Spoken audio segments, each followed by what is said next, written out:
어쩌다 보니까 이렇게 우리 어머니들 만나게 됐습니다. 저는 사실은 제가 어린 시절에 아주 잊지 못할 첫 장면이 하나 제 기억 속에 있거든요. 그게 뭔가 하면 제가 초등학교 1학년 어느 봄날, 초등학교 1학년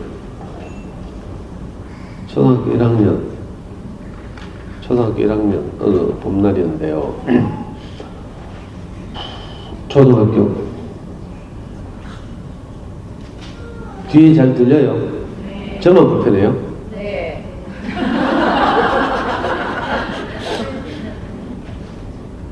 초등학교 1학년 어느 봄날이었는데요. 이제 아버지가 폐병을 앓으셨거든요. 요즘 말로 하면 폐결핵인데, 당시에는 이 약이 잘 안 들어서 시립병원에, 지금 대구의료원에 이제 입원해가지고 치료를 받으셨는데, 약이 내성이 생겨가지고요. 이 차도가 없었어요. 그래서 병원에서 이제 소용없으니까 나가서 집에서 쉬라고 이렇게 말했죠. 그래서 아버지가 이제 퇴원해서 희망 없는 나날을 보내고 있었어요. 그래서 아버지 대신에 이제 엄마가 일하러 다녔죠. 섬유공장 노동자로. 제가 1학년 봄날이었는데, 어느 봄날이었어요. 딸기가 나는 계절이니까, 우리 아버지 기일만 되면 이제 엄마가 딸기를 이렇게 상에 올리는 걸 봐서 봄이었던 것 같은데, 그날도 엄마는 밤에 2교대 공장에 일하러 가고요. 아버지는 자기 자신의 희망이 없으니까, 우리 삼형제에게 이제 모든 희망을 걸었죠. 특히 우리 형에게, 형이 4학년이었는데, 그날 밤도 이제 형을 막 비산동 단칸체방에서 밥상 펴놓고 공부를 막 열심히 시키고요. 그렇게 네 식구가 잠들었는데, 다음날 아침에 형이 막 울면서 우리를 깨웠어요. 아빠 죽었다 하면서. 그래가지고 우리 동생들이 막 엉겹결에 자다 벌떡 일어나 보니까 진짜 아빠가 옆에 돌아가셨어요. 저는 그때 제가 8살 때인데 아직도 기억이 선하거든요. 아빠 입 앞에 이렇게 거품이 가득 나와 있고 숨을 들이쉴 힘이 없어서 돌아가신 거죠.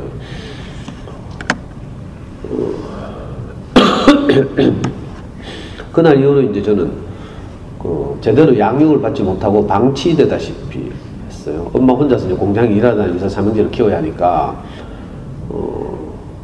거의 보살피를 받지 못하고 자라다가 형편이 점점 어려워져서 어느 날 엄마가 이제 공장 기숙사에 들어가게 됐어요. 그래서 우리 사병제는 이제 친척집에 다 보내줬죠.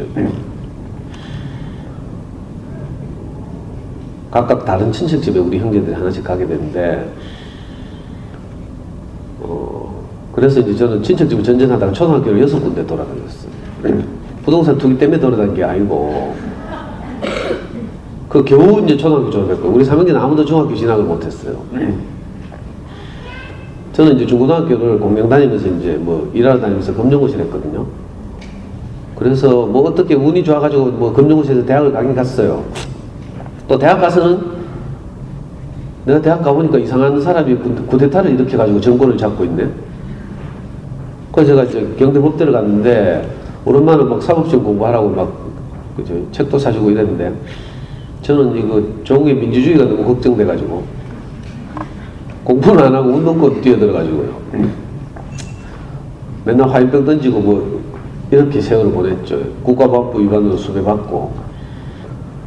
그러느라고 저는 공부를 못했어요. 제대로 한 번도. 그래서 제가 이제 젊을 때, 지금은 그렇지 않지만 젊을 때 제 인생이 아쉬울 때 가장 먼저 드는 생각이 뭐였는가 하면, 내게 아버지가 있었더라면, 내 인생의 길목길목마다, 고비고비마다 내 인생을 인도해줄 어른이 있었더라면, 이런 아쉬움이 너무 컸어요. 또 다른 아쉬움은 내게 한 번만 공부할 기회가 주어졌더라면, 이런 아쉬움이 컸죠.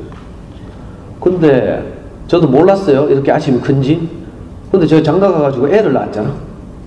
나도 모르게요. 저도 모르게 드는 생각이, 이놈한테는 내가 겪었던 아쉬움을 겪게 하지 말아야지. 이 생각이 드는 거예요. 여러분들도 그렇죠? 이상하다니까?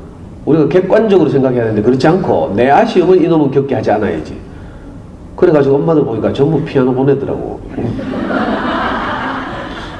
피아노 그다지 중요한 과목 아니거든요. 그런데 이상하게 국민 공통 뭐 교양 과목처럼 다 피아노 태권도 보내고 있어요. 제가 그 마음을 알거든요. 나도 모르게 내가 아쉬웠던 거, 우아하게 피아노 치면서 있잖아. 왜 반주에 맞춰서 남편이 노래하고 뭐 이런 거. 저도 그랬어요. 아들 하나 있는데 이 아이에게 내가 이것도 아쉬움을 겪게 하고 싶지 않다 이 생각이 저절로. 나을 때는, 태어날 때는 제 관심이 없었는데 애가 좀 태어나서 꼬물거리고 하니까 이제 관계가 생긴 거죠. 그래가지고 우리 아이 4살 무렵에 제가 우리 와이프가 아이 키우는 거 보니까 영 이건 아니다 싶더라고. 그래서 제가 우리 아이한테 아이를 뺐었잖아요. 용기를 내가지고 여보 먹이고 입히고 재우고는 당신이 하고 공부는 내가 시킬게 하면서 그 4살 때 뺐었어요. 그래가지고 4살 때부터 제가 키웠잖아요. 뭐 별로 반응이 없네. 저 범호동 이런 데 가면요 4살 때 제가 아이를 키우다가 벌써 와 하면서 막 애 키우기 너무 힘든가 봐. 근데 우리 성당초등학교 엄마들은 별로 뭐 힘들지 않나 봐요. 여러분들 아이 키우다 보면 우리가 정신병 환자라는 거 확인 안 돼요? 제가 했죠. 충동 조절 장애. 저는 1급이에요, 1급. 여러분들은 한 2, 3급 되겠지. 저는 아쉬움이 크다 보니까 이 좋은 말로 하면 이제 아쉬움이 큰 거고요. 좀 부정적으로 우리를 놀리는 사람 말대로 하면 공부에 한 맺힌 거죠. 그래서 저는 아이를 4살 때부터 이제 어떻게 하면 이놈을 공부를 잘 시킬까 이렇게 올인했어요.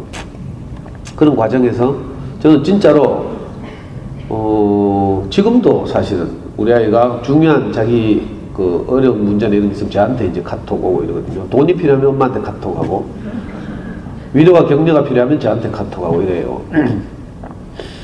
그 과정에서 저는 이제 2가지 중요한 경험을 하게 되는데 작년에 와서 말씀드린 것처럼 하나는 저 서부중앙 옆에 있던 어린이 전문 서점을 제가 만난 사건이죠. 그래서 이제 제가 초등 시절 자녀교육의 가장 중요한 일은 아이들로 하여금 책을 좋아하게 만드는 것이다. 이런 말씀을 작년에 와서 드렸습니다. 수많은 뭐 사교육 브랜드들이 있지만 그 어떤 사교육보다도 더 중요한 것, 이건요 도서관을 다니면서 좋은 어린이 책을 아이들에게 많이 읽어주는, 그래서 아이들이 책을 좋아하게 하는 경험을 해야 하죠. 그러면 아이들이 그 학습에 필요한 소위 말하는 인지 능력이라는 거죠. 생각하는 힘, 창의적인 힘, 또 독해 능력, 집중력 이런 것들이 자라게 돼요.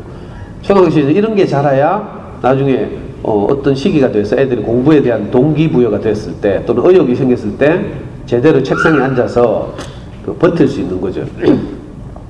그런데 이제 우리 어린 엄마들이 아이를 처음 키우고 하다 보니까 잘 모르고 또 동네 언니들이 코치를 받다 보니까 무조건 돌리면 되는 줄 알고 이런 안타까운 일이 벌어지거든요.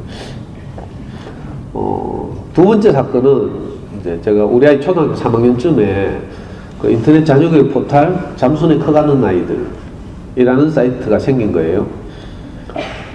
모르시는 분들도 많던데 이 자녀교육 포탈로는 적수가 없는 사이트죠. 여러분들 네이버는 다 아시더라고. 그죠? 근데 네이버는 그래도 포탈로 말하면 다음이라는 라이벌이 있고요. 검색으로 말하면 구글이라는 라이벌이 있고 각 분야별로 다 라이벌이 있어요. 잠순에 커가는 아이들은 라이벌이 없어. 공짜도 아니에요. 네이버는 돈 안 내고 들어가죠. 잠순에 커가는 아이들은 연회비 10만 원을 내야 들어가는 그런 사이트예요. 저는 우리 아이 초3 때 처음 이 사이트가 생겨서 거기 들어가서 이제 자녀교육이 필요한 많은 정보들을 거기서 이제 얻으면서 서울 대치동에 있는 아줌마들이 그 동네는 어떻게 사는지 뭐 이런 글을 올리잖아요. 그런 걸 다 보고 이제 도움을 받아서 시골 구석에 살지만 이제 아이를 키웠죠. 그래서 우리 아이는 학원이나 뭐 이런 그 도움을 전혀 받지 않고 정말 사교육 없이 자녀교육 시켰어요. 그래서 어쩌면 오늘 주제에 가장 부합한다고 할 수도 있죠. 저도 사교육 없이 자랐고요. 오리지널 자기주도 학습 출신이죠. 제가 그렇게 자랐다 보니까 저도 우리 아이를 키우는 과정에서 주변 분들이 많은 조언을 했거든요. 수성구로 가라 하고 애 아깝다 하고 뭐 뭐 어떤 학원이 좋다 하고. 근데 저는 아무리 생각해도 그죠, 어릴 때 책을 많이 읽는 것보다 더 좋은 경우도 없다고 생각했어요. 그래서 우리 아이 4살 때부터 중학교 2학년 때까지 일주일에 한 번씩 어린이 전문 서점에 가서 좋은 어린이책을 구입해서 아이를 익히고 이랬거든요. 우선 이제 수학 공부 이야기 하기 전에 이 부분을 다시 한번 강조하고 싶어요. 요즘은 여러분들은 어린이 전문 서점 뭐 이런 거 잘 모르죠. 다 망하고 없으니까.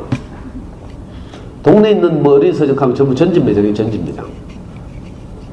근데 다행스럽게 요즘은 이제 우리 사회가 선진화되다 보니까 학교 도서관이 그 좋은 어린이책으로 많이 가득 차 있어요. 그리고 사서선생님도 배치되어 있죠.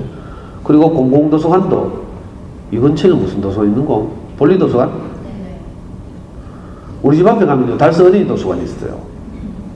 요즘 어린이 열람센터가 있죠. 우리 연구소 앞에 가면 달서 가족문화센터라고 며칠 전에 개관했어. 거기 가도 아주 최첨단 어린이 도서관이 있죠. 좋은 어린이책이 전집 말고 아이들을 그 생각하는 힘을 키워주는 좋은 어린이책이 학교 도서관에도 많이 들어와 있거든요. 그래서 어릴 때부터 좋은 어린이책을 읽게 하는 것이 가장 효과적인 자녀교육이다. 이 말씀 꼭 드리고요. 저는 잠순회 이제 활동을 하면서 거기서 많은 도움을 받았어요. 영어도 사실은 시중에 나온 책 중에 잠순회 아이들의 소문난 영어 공부법이라고 있죠. 엄마표 영어의 대표주자. 우리 아이는 영어도 그렇게 해서 사교육 하나도 없이 실제로 지금 우리 아이는 작년에 대학을 졸업하고 외국 회사에 취직해서 외국 나가서 살고 있는데 저는 믿기지 않지만 그 회사에서 우리 애가 영어의 신이라고 불린대. 신기하죠? 영어 학원 한 번도 안 다녔다니까? 고등학교 때까지 해외 연수도 없었고요. 아무것도 안 했어.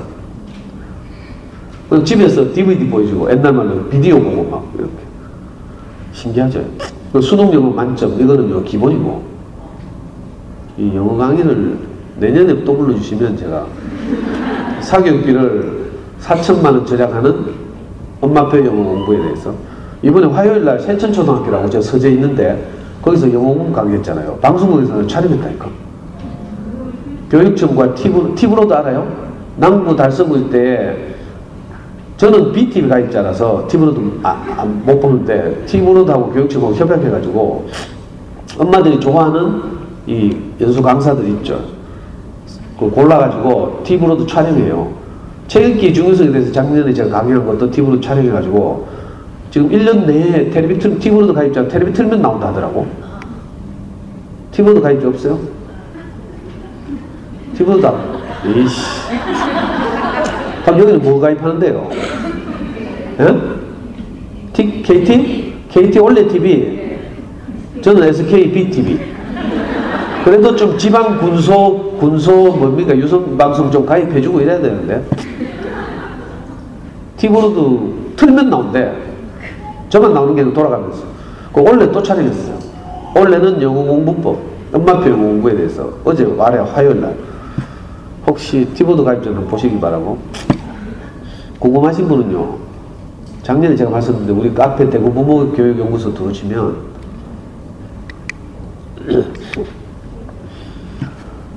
오늘 이제 그 사교육비가 가장 많이 드는 과목은 영어라고 할 수 있지만 사실 우리가 충동 조절 장애 증세가 가장 많이 일어나는 과목은 수학이죠. 작년에도 제가 말씀드렸어요. 제가 잘난 척 하는 게 아니고 저는 중증 충동 조절 장애 환자라고 말씀드렸죠. 특히 애 키우면서 수학 문제 풀리다 보면 금방 뚜껑 열리죠. 저는 막 성질이 급해가지고요. 오답 나오면 바로 옆에 있으면 발로 차고 머리 쥐어박고 집중 안 하나 하면서. 애 머리 쥐박으면요. 내가 정신 차리고 문제 똑바로 읽으라고 머리를 쥐박았는데 우리 애는 정신을 차리는 게 아니라 정신줄을 놓더라고요. 그러니까 눈동자에 초점이 막 돌아가요. 아빠 무서워가지고 고함 확 지르니까 아빠가 눈을 못 마주치는 거야. 너무 슬프죠. 이게 아닌데 싶고. 저는 특별히 아버지 없이 자라서 우리 애한테 정말 좋은 아빠가 되고 싶었어요. 공부도 잘하고 관계도 좋고 이러고 싶었거든. 근데 이놈이 수학만 시키면 아이고 이 얘기 자꾸 할 수가 없네. 슬퍼서. 또 별거 아닌 걸로 머리 쥐박았는데 애가 눈동자 100명 돌아가고 있잖아요. 그럼 내가 속상하잖아. 이게 아닌데 싶은데 이미 내친 걸음이잖아요. 그러니까 장애지, 장애. 충동 조절 장애. 그래가지고 또 풀리던 문제집 뚜뚫 말아가지고 머리통 좀 때리다가 또 그거 더 열받거든요. 더 열받으면 풀리던 문제집 몇 장 째가지고 쓰레기통에 쳐박으면서 니 같은 건 공부할 자격도 없어 이 새끼야 하면서. 근데 이런 경우 많죠? 그럼 이제 사고 치고 나면 이제 또 자책이 되잖아? 이게 아닌데 싶고, 내가 미친 년인 같다 싶고, 막. 내일은 꼭 정신과 한번 가봐야지 하고, 막. 근데요, 이건 정신과 가도 안 돼. 정신과 가서 효과가 있으려면요, 항우울제나 신경안정제나 이런 거 투약해야 되는데, 그게 효과가 있으려면요, 이 증세가 주기적이라 해야 돼. 풀타임 사이코라 해야 돼요. 근데 이제 우리가 아이를 키우면서 일어나는 이 증세는 풀타임 사이코가 아니고 파트타임 사이코. 길어봐야 2시간 난가. 나중에 사고 치고 나서 한 2시간 지나면 맨정신 돌아오죠? 저는 맨정신 돌아오면 이제 우선 애가 낮아질 대로 낮아진 자존감을 회복해야 되니까 쓰레기통 다시 뒤져가지고요. 아빠의 자존심이 뭐고 다 내려놓고 찢었던 문제집 다시 꺼내가지고 바닥에 펴고 스카치 테이프를 붙이고 원상복구 한 다음에 애 방으로 가잖아요. 가서 애 침대에 무릎을 꿇고 아빠가 아까 미쳤는갑다. 네가 잘못한 게 아니고 아빠가 불안해서 그랬다. 맞죠? 사실 우리가 불안해서 그래요. 이상하게 이 아이를 키우다 보면 원인을 알 수 없는 깊은 불안감이 우리를 덮고 있어. 이 불안감과 우리가 늘 싸우는 거죠. 그러다 보니까 멀쩡한 애가 다치는 거지. 그러니까 저는 정말 진심으로 울면서 많이 빌었어요. 아빠가 지금 교회 다니면서 목사님 말씀 열심히 듣고 있으니까 좀 있으면 인간 될 거야. 조금만 기다려줘. 그럼 우리 아들은 내일 또 찌락할 줄 알지만 그래도 용서해 주는 거죠. 같이 울고 우리 아들 사랑해 하고. 이런 일 많이 했어요. 근데 이런 이야기만 해도 오늘 3시간, 2시간 짧지만 이런 이야기만 하면 별 도움이 안 되잖아요. 위로는 될지 모르지만 도움은 별로 안 돼. 그래서 이런 과정을 생략해요. 그러니까 너무 저기 잘난 척한다 이렇게 듣지 마시고 우리하고 똑같이, 여러분들과 저는 똑같이 먼저 아이를 키우고 경험을 가진 선배 아빠 이렇게 보시면 좋겠어요. 저는 그 문제 채점하다가 우리는 수학 공부를 좀 잘했어요. 그래서 잠수는 수학 전공자들이 조언한 대로 애 아깝다고 이렇게 좀 키워보래요. 그 말이 뭐였는가 하면 시중에는 문제집 중에 아이가 정답률이 한 70% 이상 되는 70에서 80% 되는 문제, 교재를 골라야 되는데 그게 이제 가장 적절하다는 거죠. 정답률이 너무 높으면 공부에 효과가 없고 정답률이 너무 낮으면 애가 절망하고. 그러니까 가장 적절한 문제집은 우리 아이가 처음 풀었을 때 정답률이 70에서 80% 정도 되는 교재를 고르래요. 우리는 수학을 잘했기 때문에 학교 수학 걱정은 안 했고요. 시중에 나오는 수학 문제집을 전부 난이도별로 나누면 1단계부터 5단계까지 나눌 수 있어요. 1단계가 이제 교과서의 김책 수준, 5단계가 경시대의 수준 있죠. 저는 뭐 경시대 이런 거 관심이 없고 요즘은 또 경시대 취급도 안 주고 이러니까 4단계 문제집을 골라가지고 우리 아이하고 협상을 했어요. 저는 5문제만 풀자 하루에. 우리 애는 3문제만 풀겠다. 그래가지고 사춘기 때 5학년 때부터 하루에 4문제로 타협을 봤어요. 그냥 우리 아이는 수학 공부라고는 하루에 4문제를 달랑 하는 거 있어요. 대신 이 풀어낸 모든 난이도가 좀 높을 거 아니에요. 4단계 문제니까 풀어낸 모든 문제의 풀이 과정을 노트에 정리하는 이런 방식으로 5학년 때부터 대학 들어갈 때까지 수학 공부를 했거든요. 수학 노트가 생산된 것만 해도 이만큼 돼요. 지금은 이제 많은 엄마들이 빌려가가지고 띵 까먹고 안 가져가가지고 남은 게 별로 없는데 하루에 4문제. 그래서 그것도 오답 나오니까 내가 열받겠어요, 안 받겠어요? 그래서 발로 차고 머리 쥐어박고 하다가 애한테 너무 미안해가지고 그 다음에는 애가 잠들었을 때 채점했어요. 애 혼 안 내려고. 근데 어느 날 애가 잠들고 나서 채점을 했는데 4문제가 다 틀렸어요. 뭐 말도 안 했는데 벌써 다 안 해. 얼마나 열이 받던지 막 바로 애방에 뛰어가가 자는 놈 발로 차가지고 깨워가지고요. 찬물로 세수시켜가. 너무 이게 사람이 할 짓이 아니죠. 그래서 또 이게 아니다 싶더라고. 그래가지고는요, 그 다음에는 애가 내 눈에 안 보이는데 채점했어요. 그러니까 애 학교 가고 없었대요. 다시 만나려고 하면 한 7, 8시간 지나야 돼요. 가면 이제 열받았던 게 좀 가라앉거든요. 그렇게. 근데 제가 참 지금 생각해도 제가 기특한 것이, 여러분들 이런 경험을 자꾸 하게 되면 동네 언니들, 고학년 엄마들이 뭐라고 고쳐요? 그 가다 괜히 장기유도 학생 지랄이고 애하고 관계만 나빠진다. 학원 빨리 보내라. 이렇게 하죠. 근데 학원 보낸다고 애하고 관계 좋아져요? 그거하고 관계는 다른 문제라. 안 좋아져요. 근데 어릴 때부터 학원 맞들이면 어떻게 돼요? 엄마는 애가 뭘 어려워하는지 아무도 몰라. 진도는 뭐라고 했는지, 어떤 부분이 어려워하는지, 뭐 통분을 할 줄 아는지 모르는지 뭐 아무도 파악을 못해요. 큰일이라. 미안한 말이지만 오늘도 또 여러분들한테 상처를 많이 주고 가요. 초등학교 때 학원 보내는 건요. 네, 이런 말 하지 말자. 저는 참 기특한 게, 그럼에도 불구하고 저는 동네 언니가 없잖아. 그렇게 학원 보내라 이렇게 코치하는 그런 분이 없어서 다행이었지. 그래서 저는 실패를 거듭했지만 그래도 내일 다시 또 추스리고 다시 아이 손을 잡고 한 시간씩 이렇게 공부를 했어요. 그걸 꾸준히 했다니까. 그러니까 아무 사교육에는 도움 없이 그냥 지금 생각해도 잘했다 싶어요. 물론 동네 언니들도 잘 모르고 하는 말이죠. 사춘기 되고 말 안 듣고 하니까 속상하니까 너가 좀 있으면 사춘기 오는데 그냥 말 안 듣는데 말 잘 들을 때 더 빡시게 돌려내. 언니들 코치라는 게 다 이래. 미안하지만 이건 뭐라고요? 성경의 표현대로 하면 소경이 소경을 인도하는 꼴. 같이 구렁텅이로 같이 들어가는 꼴이에요. 저는 그래서 여러분들한테 상처 드릴 각오를 하고 좀 자극을 주려고. 애들한테 물어보면요, 수학하면 떠오르는, 중고등학생한테 물어봤어요. 수학하면 떠오르는 인상하니까 긍정적인 피드백이 하나도 없어요. 전부 부정적이죠. 여기에 다행히 중고등학생들한테 물어봐서 이렇게 대답하지만, 초딩들한테 만약 조사를 했다면 보나마나 가장 많은 대답이 엄마 화난 얼굴.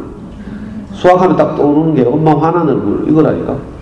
어떤 여자아이가 그러더라고. 실제로 초등학교 6학년 때 수학시험지 딱 받아들면 엄마 화난 얼굴부터 떠오르는데, 그래서 그때부터 이제 멍해지는 거지. 막 두려워가지고.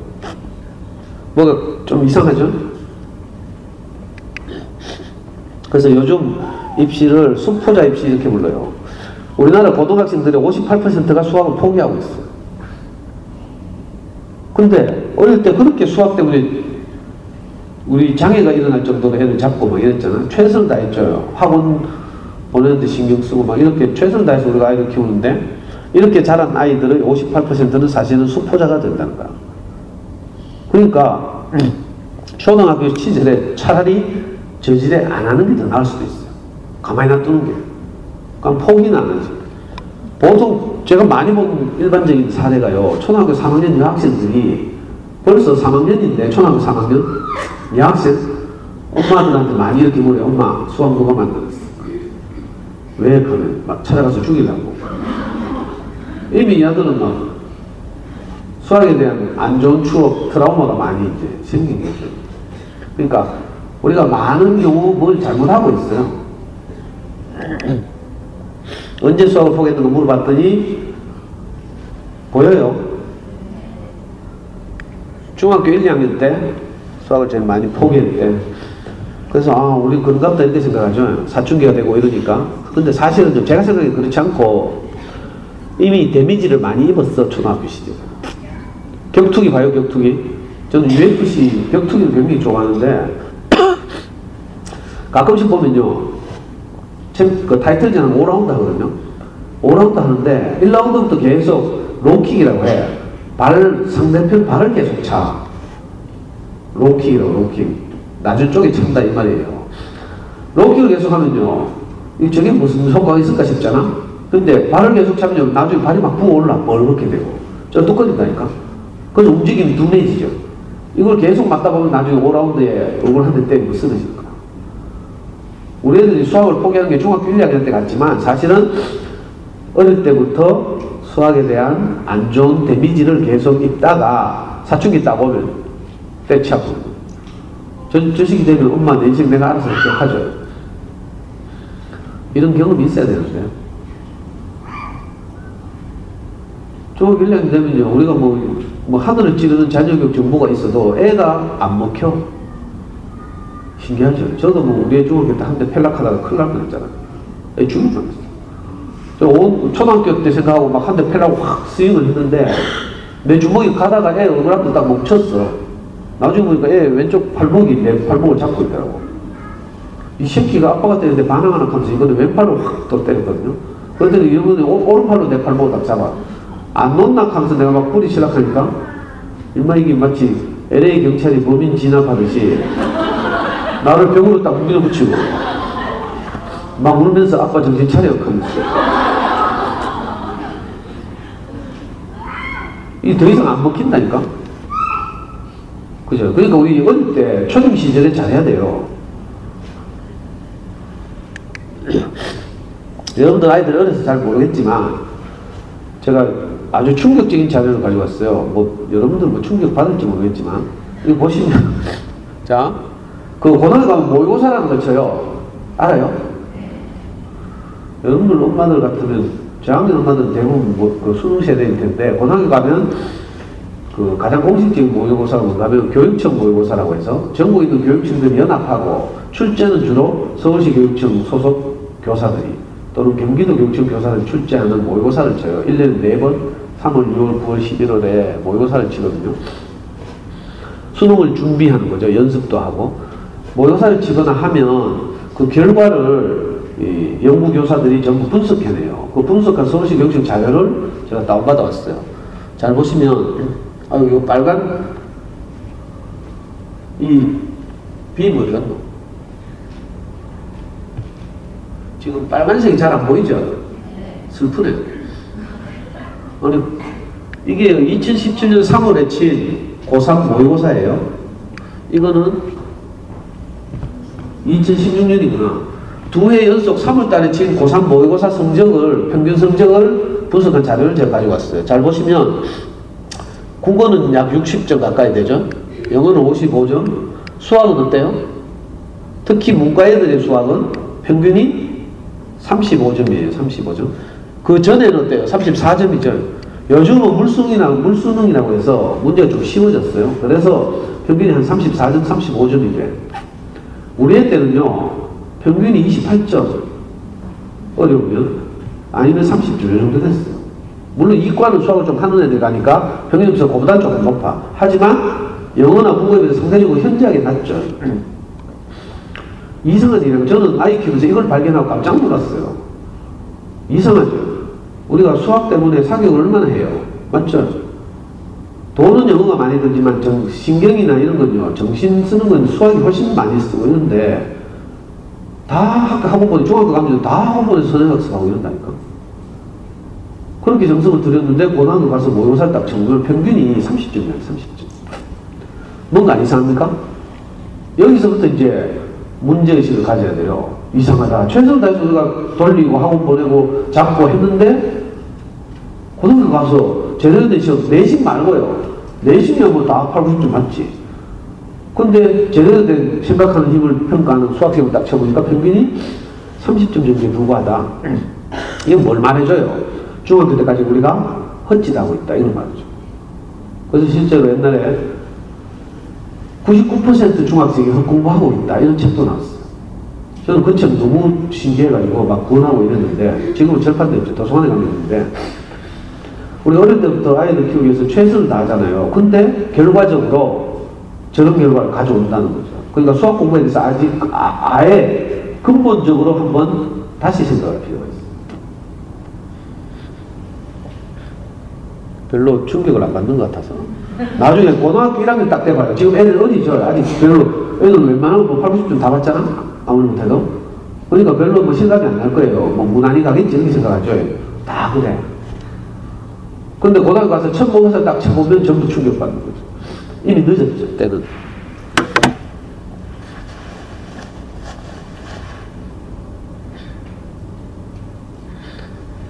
전 지금 알레르기 비염이 심해가지고요. 저 육체 컨디션 최악이에요. 막 콧물 나오고 지금 막 눈은 막 감기락하고 막 자면서 막 이런 경우 없어요? 막 자면서 저절로 막 눈이 막 눈알이 짓무르도록 막 간지러워 끓고 막. 그러니까 눈이 막 지금 막 정상이 아니에요. 또 콧물이 자꾸 나네요.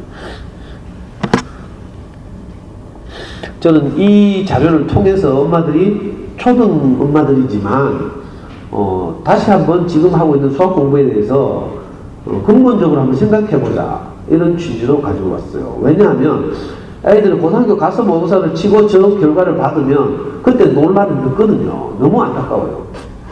실제로 우리 애는 중학교 다닐 때 그 졸업식 때 단상에 올라서 상 하나도 못 받았어요.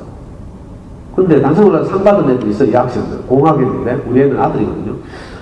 전교 1등부터 막 한 6, 7등까지 다 단상에 올라서 상 받더라고. 얘들이 전부 고등학교를 진학했어요. 우리는 남구에 있는 대명중학교 나왔는데 뭐 그냥 평범한 학교죠. 거기서 전교권 애들은 대부분 여학생이었고요. 이 여학생들 대부분 이제 내신 종합학원 다니면서 시험 기간 열심히 해서 저 평균이 89점 뭐 이런 애들이에요. 이런 애들이 다 경일여고에 진학했어요. 우리 애는 영남고등학교 갔어요. 전국에서 학교를 달리 진학했지만 동시에 똑같은 모의고사를 쳐요. 60만 명이. 딱 쳐보니까 어떤 결과가 나온 줄 알아요? 그 전교 1, 2, 3등 하던 여학생들의 모의고사는 500점 만점이에요. 국영수, 사탐과탑 1학년 때 처음 치면 500점 만점인 시험에서 전교 1, 2, 3등 하던 여학생들이 물론 이제 좋은 중학교는 아니라는 전제를 하고요. 몇 점을 받으면 370점에서 390점 사이에 다 와 있어요. 근데 우리 애는 걔들에 비해서 내신 성적 별로 좋지도 않았어요. 근데 천문고사를 쳐서 몇 점 받는데요? 걔들하고 한 80점 차이였어요. 무슨 말인지 알아요? 길게 보고 아이를 키워야 되는데 이 말이죠. 실제로 그 첫 모의고사에서 우리 애는 수학에서 100점 맞았거든요. 첫 모의고사에서. 그 후로 거의 다 100점이에요. 수능에서도 100점. 안 믿기죠? 근데 나중에 성적을 인정해 주려고. 공부 방법이 크게 잘못돼 있어. 그래가지고 전교권에 있던 여학생들이 수학 점수가 70점. 우리는 100점. 같은 1등급이라도요. 엄마들 뭐 9등급제 하에서 1등급하고 굉장히 잘한 줄 알죠. 최상위권 또는 극상위권 사이에서는 1등급도요. 몇 점 1등급이냐가 차이가 커요. 1등급은 상위 4%부터, 그죠? 그러니까 96.01%부터 100%까지를 1등급이라고 해요. 상위 4%. 근데 같은 4%라도 70점짜리는 4%가 있고요. 100점짜리 4%가 있다니까. 그럼 가는 대학이 확 달라지거든요. 너무 어렵나? 다시 이제 초등 버전에 맞게. 제가 말하는 취지는 지금 우리가 일반적으로 하고 있는, 시중에서 일반적으로 회자되고 있는 수학 공부에 대해서 근본적으로 회의해야 한다. 이 말을 하고 싶은 거죠. 수학 공부 잘하는 이제 방법, 어머니들을 좀 이해하기 편하게 제가 몇 가지 팁으로 정리했어요. 그 첫 번째 팁은 무조건 아이들이 어릴 때 책을 좋아해요. 저는 그 살아있는 강의를 하기 위해서 지금 우리 연구소에서 고학년 아이들하고 중학생 아이들 약 10명을 제가 수학 공부 직접 시켜요. 우리 애 키우는 똑같은 방식으로. 해보니까 애들이 수학적 사고력이 부족해서 문제를 못 푸는 게 아니고요. 말귀를 못 알아들어서 못 풀어. 문제를 읽는데 무슨 말인지 몰라. 독해력이 딸리고 독해력이.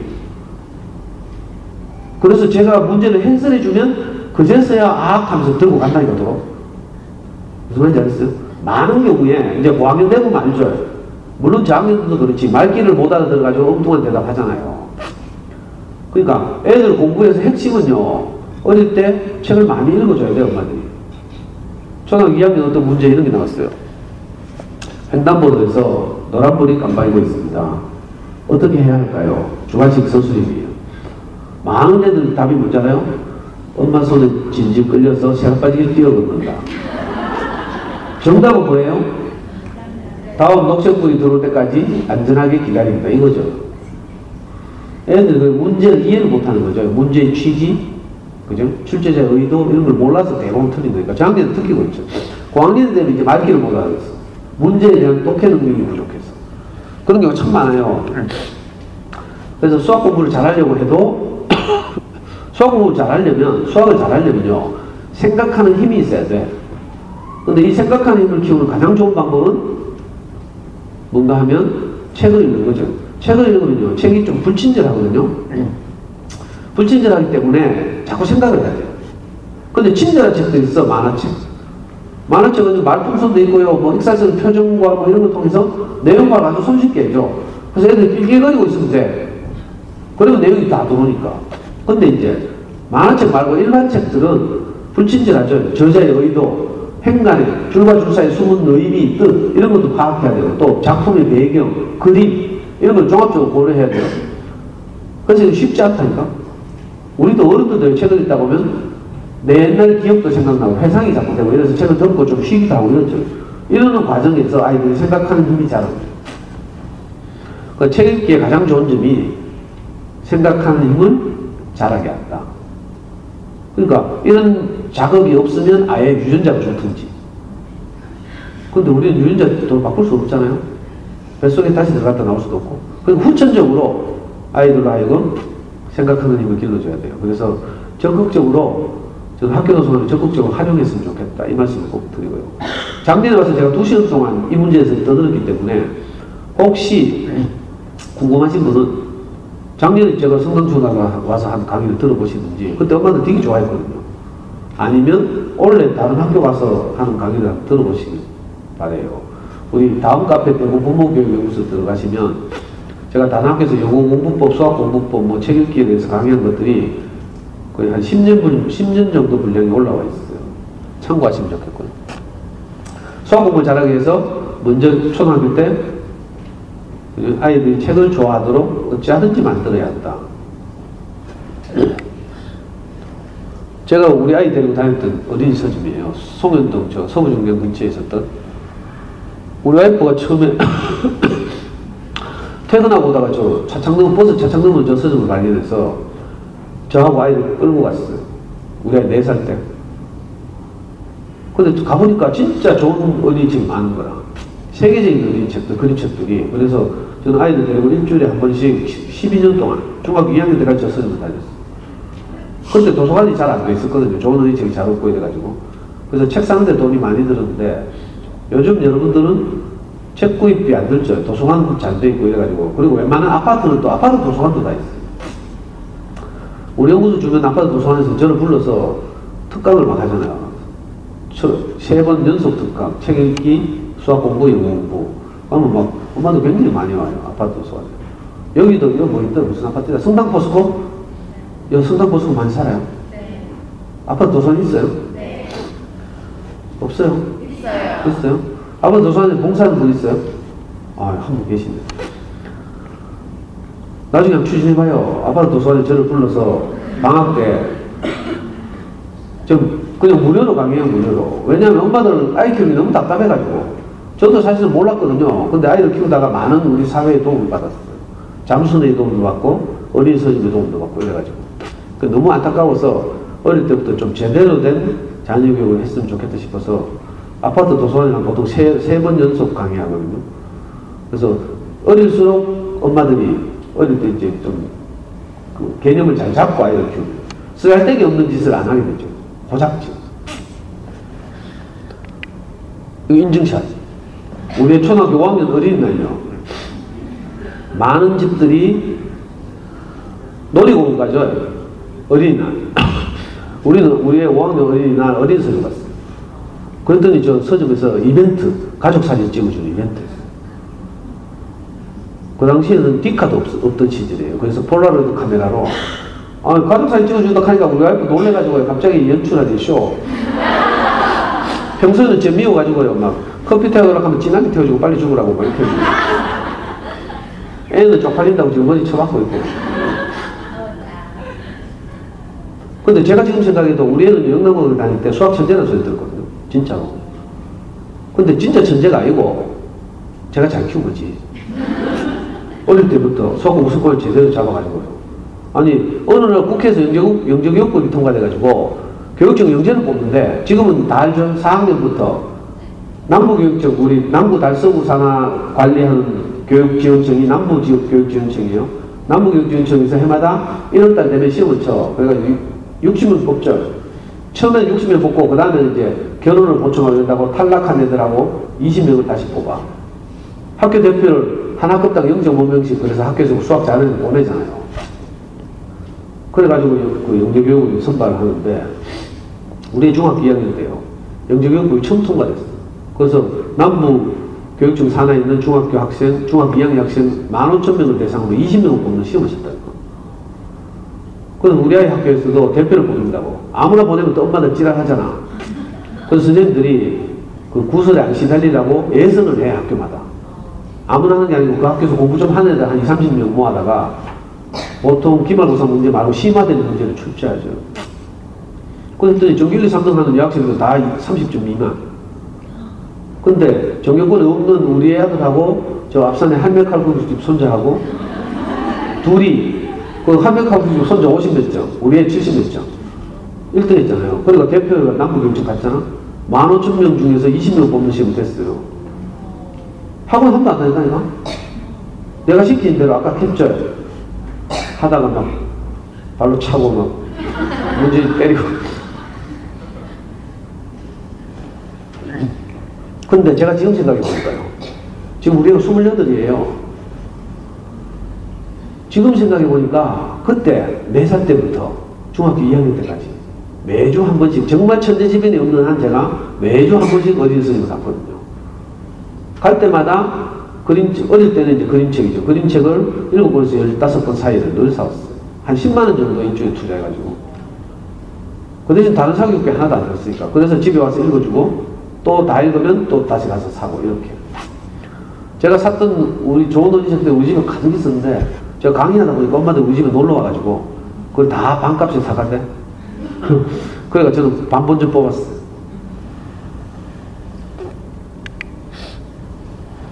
자, 책을 좋아하게 해야 된다. 이게 첫 번째 팁이고요. 두 번째는 수학 공부가 뭔지에 대해서 엄마들에게 명확한 인식이 있어야 돼요. 수학 공부를 뭔가 하면 생각하는 힘을 자라게 하는 거죠. 간단하게 말하면. 근데 많은 엄마들이 수학 공부에 대해 잘못 알고 있어. 수학 공부랑 이번 기말고사에서 한 문제 더 틀리는 거 이렇게 생각하고 있다. 무슨 말인지 알겠어요? 생각하는 힘이 자라야 돼요. 그러니까 지금 내가 우리 아이에게 시키는 것이 우리 아이의 생각하는 힘을 자라게 하는 것인지 아니면 단순 반복 훈련인지 이걸 잘 구별해야 되죠. 근데 많은 엄마들이 단순 반복을 스파르타식으로 시키고 있어요. 불안해가지고. 안타까운 일이죠.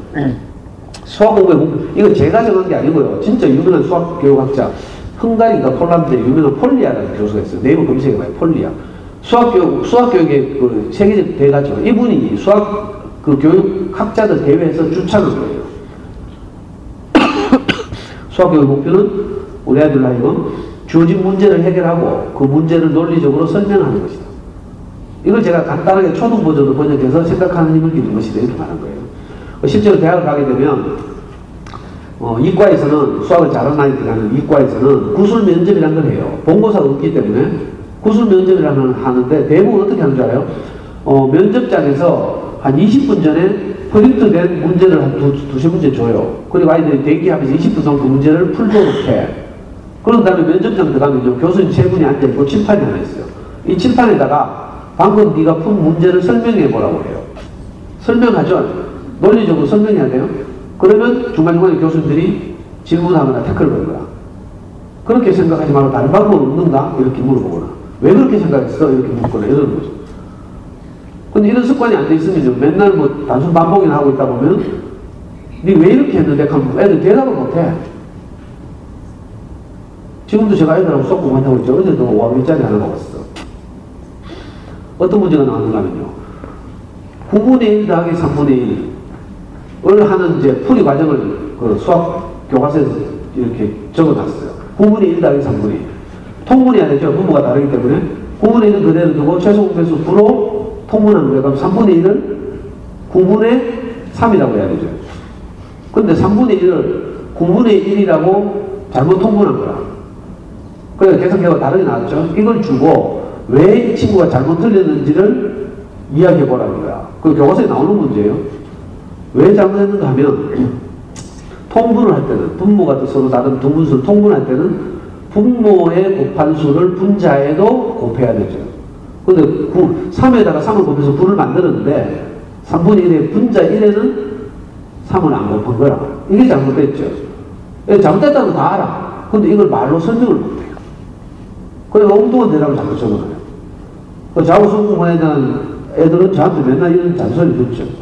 정확하게 수학적으로 표현해보라고. 그래서 이제 돌려보내고 하면 끝끝내 이제 개념 공부를 제대로 해서 이제 표현을 제대로 해야 돼요. 그 생각하는 힘을 기르려면 이렇게. 그러니까 어머니들이 초등학교 때 특히 주의해야 될 것이 수학 공부의 목표가 생각하는 힘을 기르는 것이다. 단순 반복을 하는 것이 아니다. 이걸 꼭 기억해야 돼요. 기말고사에서 한 문제 더 맞으면 어떻게 해야 돼요? 문방구 뛰어가가지고 디딤돌, 천재해법, 두산동화 다 사가지고 풀어 제끼면 되지. 그리고 오답 처리하고 단순 반복 훈련하는 거죠. 훈련을 하면 당장 이번 기말에서 한 문제 더 맞기는 쉬워요. 그런데 길게 보고 아까 말한 것처럼 우리 아이 다니는 중학교 내신 전교권 애들 이야기 했죠. 이렇게 훈련을 하면요. 나중에 생각하는 힘을 측정하는 수준이 있는 문제가 나왔을 때 대처를 못해요. 그래서 이 점을 주의하고 두 번째 엄마들, 이제 세 번째 엄마들이 고민을 많이 하는 것이 수학은 어렵고 양이만기 때문에 선행학습을 해야 되지 않나 이런 고민을 많이 하죠.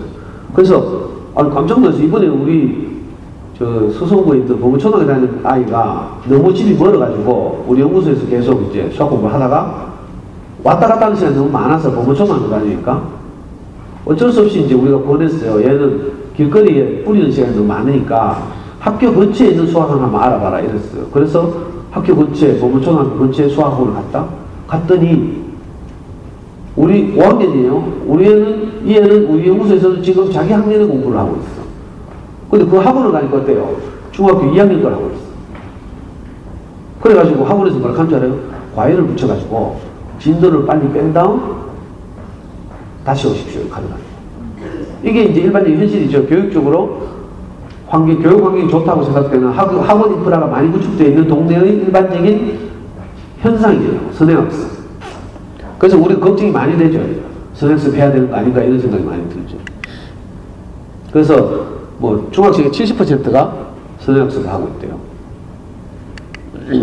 아까 표 보여드렸죠? 그렇게 70%가 선행학습을 하는데 나중에 고등학교 가면 58%가 수포자라. 역설적으로 참 이상한 일이죠.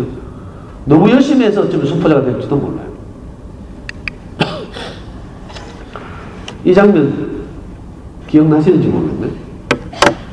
기억나요? 반응이 있는데 우리는 바보나 하나 이거예요.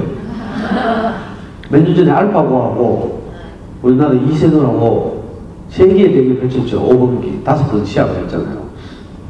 그 당시에 사실은 이세돌은 세계 1인자가 아니거든. 가장 오랫동안 15년 동안 세계 1인자를 했지만 이 알파고 붙을 때는 세계 1인자는 아니에요. 중국에 커제라고 있어요. 19살짜리.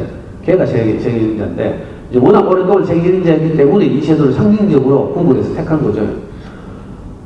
이 장면을 보면요. 구글하고 바둑 붙었는데 이세돌이 졌어. 그리고 나서 뭘 하고 있어요. 이거 뭐라고 하는 줄 알아요? 이걸 뭐 복기라고 해요. 복기. 바둑을 뜨고 나서 끝난 다음에 프로기사들 세계에서는 가장 중요한 행사가 있는데 바둑을 다 떴잖아요. 정말 중요한 대회에서 져가지고 속상해서 뭐 먼저 가는 사람이 있긴 하지만 대부분의 경우는 승자도 패자도 남아가지고 그죠? 다시 한번 또 보는 거라. 이 장면에서 내가 이렇게 떴으면 어떻게 됐을까? 그러면 네 생각은 어때? 이렇게. 무슨 말인지 알겠어요? 바둑을 훔치고 다시 이렇게 나와보고 이걸 복기라고 해요. 프로바둑 세계에서는 가장 중요하게 생각하는 거죠. 바둑을 두는 사람들은 4급 이상만 되면요. 마누라가 바둑판을 확 훔쳤어. 돈도 안 벌어오는 게 바둑을 두고 있나 하면서 판을 확 훔치잖아요. 그래도 다시 그대로 4급 이상만 되면. 왜 그런지 알아요? 한 수 한 수를 두는데 논리적으로 생각하고 내가 이 수를 두면 이 수에 대한 상대방의 반응은 A, B, C, D 이렇게 있다. 이렇게 생각하는 거예요. 내가 이렇게 해서 상대는 A 또는 B 또는 C에 둘 거야. C에 두면 나는 이렇게 해야지. A에 두면 나는 이렇게 해야지. 이렇게 계속 논리적으로 생각하면서 반응을 두거든요. 그렇기 때문에 훔쳐도 논리적 사고를 하기 때문에 다 기억이 나는 거야. 그래서 복기라는 거예요. 저도 실제 그런 적이 있어요. 우리 와이프가 아니고 내하고 바둑 상대방 친구 와이프가 남편 바둑 두지 말했는데 말 안 듣고 내하고 바둑 둔다고 했잖아요. 어느 날 오더니 막 신혼 때 바둑판을 확 훔치더라고요. 근데 이제 우리가 와이프 가고 나서 다시 다. 저는 옛날에 운전하면서 바둑에 미쳐가지고요. 한때. 제가 경북대학교 갔을 때 신입생들 바둑을 제일 잘 쳤다니까. 동아리에서 신입회원을 모집하자. 복형기후에서. 기후에 천박 쳐놓고 그 경대랑 중앙에 대로 있거든요. 거기서 서클 동아리 신입회원 모집하죠. 제가 바둑, 복형기후에 앞에 기후거리니까 바둑에 관심이 있다 하더라고. 그 관심이 있다 하니까 뜰 줄 안다 하니까 선배들이 그 기후에 회원들 모집하자. 선배들이 한번 떠보자. 내가 다 이겼잖아. 그랬더니 난리가 났어요. 지금 기후에서 제일 잘 뜨는 애가 있는데 걔는 저기 복현동이 아니고 삼덕동에 있어. 의대생인 거야. 복현동에 있는 애들 내가 다 이기니까 삼덕동에 전화해가지고 의대생이 택시 타고 왔다니까? 좌우로 들어오고. 이게 신한데. 제가 뭘 말하고 싶은가 하면요. 논리적 사고를 하는 이런 종목에서 가장 중요한 것은 복습이다. 선행학습이 아니고요. 무슨 말인지 알겠어요? 내가 푼 과정을 다시 한번 생각해보고 오답체리죠. 오답체리 수학으로 말하면 이게 가장 중요한 작업이다. 진도를 잡고 나가는 게 중요한 게 아니고요. 근데 많은 말이 선행학습 진도 이런 생각하죠. 우리 애는 영문고등 딱 들어가서 공부 잘하는 영문고등 가니까 610명이 1학년이었는데 그 중에서 50명을 뽑아가지고 특설반 만들었어요. 그래가지고 일반 학생들이 야자를 7시부터 9시까지 해. 근데 특설반 애들은 9시부터 11시까지 심야 자율학습이에요. 근데 우리의 말을 들으니까 50명을 독서대 하나씩 주고 큰 교실에 하얀 펜트 칠해가지고 정신병도 같이 해놓고 9시 되면 다 모여가지고 일제히 책을 꺼낸데 가방에서 다 못 꺼낸 줄 알아요? 수학이 정석. 수학 잘하는 애들은 아직도 수학 정석 봐요. 꼭 수학 못한 애들이 뭐 수학 정석 날갔다 하고 뭐 이런 이상한 소리 보내요. 뭐 출제 경향을 따라가지 못한다 계산하고 막 있죠. 근데 우리가 놀란 게 50명이 다 수학의 정석을 꺼냈는데 수학의 정석도 종류가 많거든. 수학 1의 정석 있고 수학 2의 정석 있고 미분과 적분도 있고요. 맞죠? 그 고등 1학년 때 배우는 수학의 정석도 있어. 우리 애는 지금 현재 학교에서 배우는 수학의 정석을 꺼냈어. 우리는 학교 진도보다 한 2달 정도 빨랐어요. 근데 그 50명 공부 다 잘하잖아. 전부 수학의 정석을 꺼내는 전부 수학의 정석 1, 2, 미분과 적분 막 이런 걸 꺼내는 거야. 무슨 말인지 알아요? 진도를 많이 나갔다, 선행학습을 많이 했다 이 말이죠. 근데 그 애들이 1학년들이 3월 달에 3월 둘째 목요일인가? 첫 모의고사를 치렀어요. 교육청 모의고사. 첫 모의고사 딱 쳤잖아. 610명이 610명 중에요. 첫 모의고사는 중학교 전과정을 평가하는 시험이거든요. 범위는 중학교 전과정이라. 610명 중에 100점 맞은 애가 딱 2명 밖에. 그 중에 하나가 우리예요. 진도가 학교 진도와 2달밖에 안 나갔는데 근데 다른 애들은 대부분 선행학습을 가지고 진도는 많이 나가 있어. 문제는 뭐냐면요. 나간 진도를 소화하지는 못하고 있어. 제가 무슨 말하고 싶은지 알겠어요? 진도를 많이 나가는 게 중요한 게 아니고 나간 진도를 소화하는 게 더 중요하다 이 말이에요. 근데 선행학습을 하게 되면 수박 거달기식으로 진도를 팍팍팍 나가죠. 그 칠판에 막 적어가면서 선생님들이 진도를 설명하고 이래요. 근데 학습자들이 그걸 받아들이는 거는 다른 문제죠. 근데 많은 경우에 선행학습이 이렇게 수박 거달기식으로 진행되고 그러면 애들은 지가 마치 공부를 다 한 것처럼 여겨져요. 여러분들 보면 집에 어려운 책 꽂혀있죠. 그거 자꾸 보다 보면 제목만 봤는데도 내가 마치 읽은 것 같아요. 저는 그런데 예를 들면 까라마조프의 형제들 하면서 두꺼운 소설 있죠. 도스토옙스키의 안 읽었어 저는. 근데 오래 꽂혀있어. 그럼 주인공 이름은 알거든. 마치 내가 읽은 것 같은 착시를 생기던다. 선행학습이가 비슷해요. 진도 대충 나가고 지가 다 아는 것 같다니까. 그러면 학교 수업이 소홀하죠.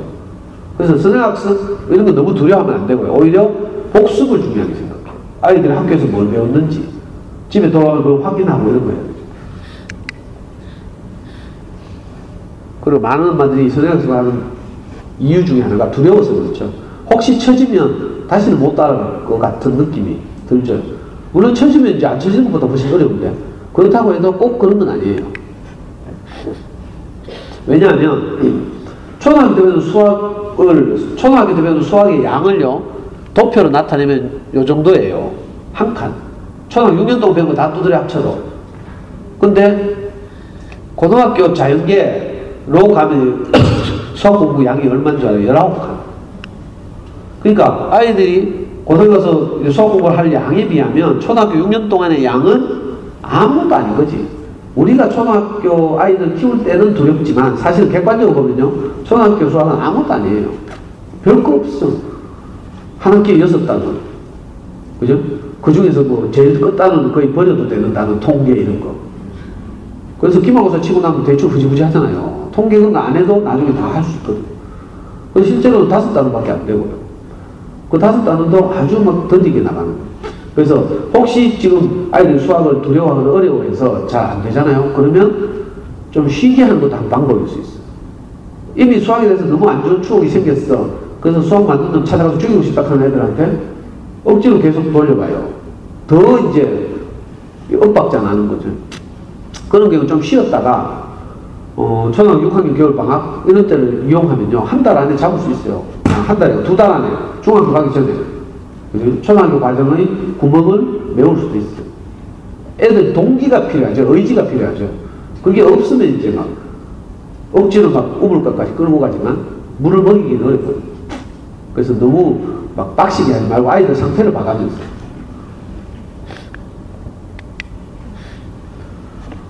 다음 팁은요. 많은 엄마들이 초등학교 때 실수하는 거죠. 지금까지 한 말들이 다 연관되어 있는데 대부분요 수학을 진절머리 나게 하는 이유가 연산으로 이미 질리게 해요.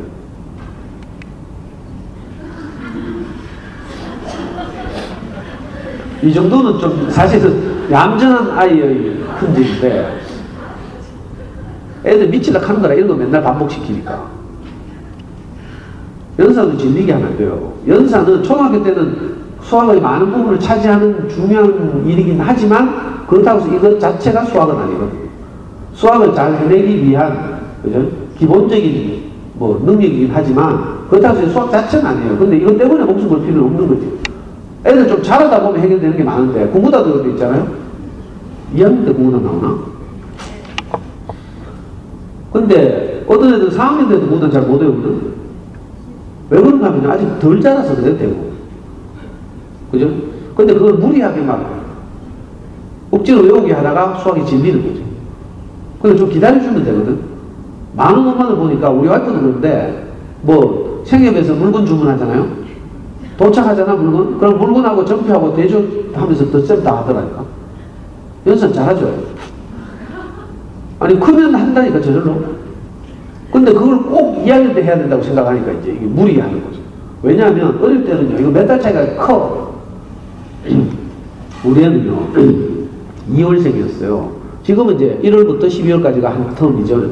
우리 애 때는 3월부터 그 다음 2월생까지가 한 텀이었어요. 우리 애는 그 다음에 2월생이어서 그러니까 한 해 일찍 학교에 들어갔죠. 초등학교 때 여학생들 집에 놀러 오는 거 보니까 큰 누님들 모시고 오더라니까. 우리는 요만하고요. 근데 초등학교 때 몇 달 차이 크잖아. 여러분들 애기 키울 때 갓 낳아놓고 뒤집는 거 할 때 있잖아요. 조금만 늦게 뒤집어도 우리 애 장애 아닐까 싶어서 걱정했죠. 같이 산후조리원 출신들 애들 벌써 뒤집었다는데 우리는 늦게 뒤집어가면 불안하잖아요. 근데 얼마 안 있으면 뒤집어. 맞죠? 이런 건데 저는 우리가 이월생이라서 막 걱정이 많이 됐어요. 애도 작고 맨날 맞고 오고 막 있잖아요. 특히 운동회 때 달리기만 하면 꼴찌하더라. 어느 몇 학년 때인가 4등을 했대. 내 운동회 때 항상 갔거든요. 4등을 했대. 그래가지고 가봤잖아. 가보니까 4명 뛰었더라고. 6년 내 꼴찌. 특히 초등학교 4학년 때는요. 그 50m가 60m 뛰는데 그때 우리 학교는 애들 실내화를 신고 뛰었어요. 하얀 실내화 있잖아요. 물방석 하는 거. 근데 공병 때도 그 비슷한 시기에 우리 와이프가 애 실내화를 오래 신으라고 풍덩한 걸 사줬어요. 아무래도 꼴찌하는 놈을 풍덩한 거 사주고 뛰다가 신발 벗게 됐어요. 그러니까 애가 막 부끄러워가지고 그 흘린 신발 들어가지고요. 신지도 못하고 쩔뚝거리면서 뛰어들어오는데 안 그래도 꼴찌인데 선두그룹하고 50m, 60m 뛰는데 20m 차이가 났어요. 내가 열받아가지고 그때 이혼할까 이랬어요. 제가 초등학교를 어렵게 다녔거든요. 친척집에서 돌보는 사람 없이 이렇게 다녀가지고 상처를 많이 받았어요. 그래서 우리 애 막 기죽을까봐 저는 항상 저처럼 어릴 때 고생할까봐. 근데 실내가 풍덩하게 사주다니까. 그래서 저는 애 기한 죽이려고 운동회 하면 부모 달리기 하잖아요. 제가 항상 출전했어요. 저는 늘 뛰면 1등이라. 저 운동을 잘하지 못해요. 근데 축구를 늘 하거든. 그리고 운동 안 하고 회사 생활 하는 아빠들보다 훨씬 빠르죠. 저는 지금도 축구해요. 주말마다. 그러니까 뛰면 내 1등이라. 물론 가끔씩 내가 딱 보고 우리 조에 빨리 달릴 것 같은 아빠 있으면 다른 조로 가고 막 이래가지고. 그래서 저는 6년 동안 계속 1등 했다니까. 그 비도 타가지고 우리의 스탠드에 있는 우리의 그 바둑 가잖아. 그러면 애들이 뭐 와 하면서 명예기 아빠 왔다 하고 내 기한 줄이려고. 근데 이런 놈이 맨날 꼴찌하는 놈이 중학교 2학년 됐어요. 대면중학교 체육대회를 하는데 중학교 2학년 때 개주대표가 됐잖아. 맨날 꼴찌하더라고요. 근데 너무 기쁘고 놀래고 이래가지고 애한테 물어봤어요. 니 왜 하나 개주대표가 됐노? 너만 애들 다 소아마비야 이거? 근데 애 하는 말이 몰라 경도를 열심히 해서 그런가? 하면서 경찰과 도둑놀이라고. 이거 애들 대유행이고 대유행. 그러니까 맨날 하나는 도둑하고 하는 경찰을 뛰댕기잖아 학교를. 근데 우리 애만 경도를 한 게 아니고 다른 애들하고 같이 했잖아요. 그러니까 경도에서 그런 게 아니라 지도 모르는 거지. 제가 보니까 알겠어요.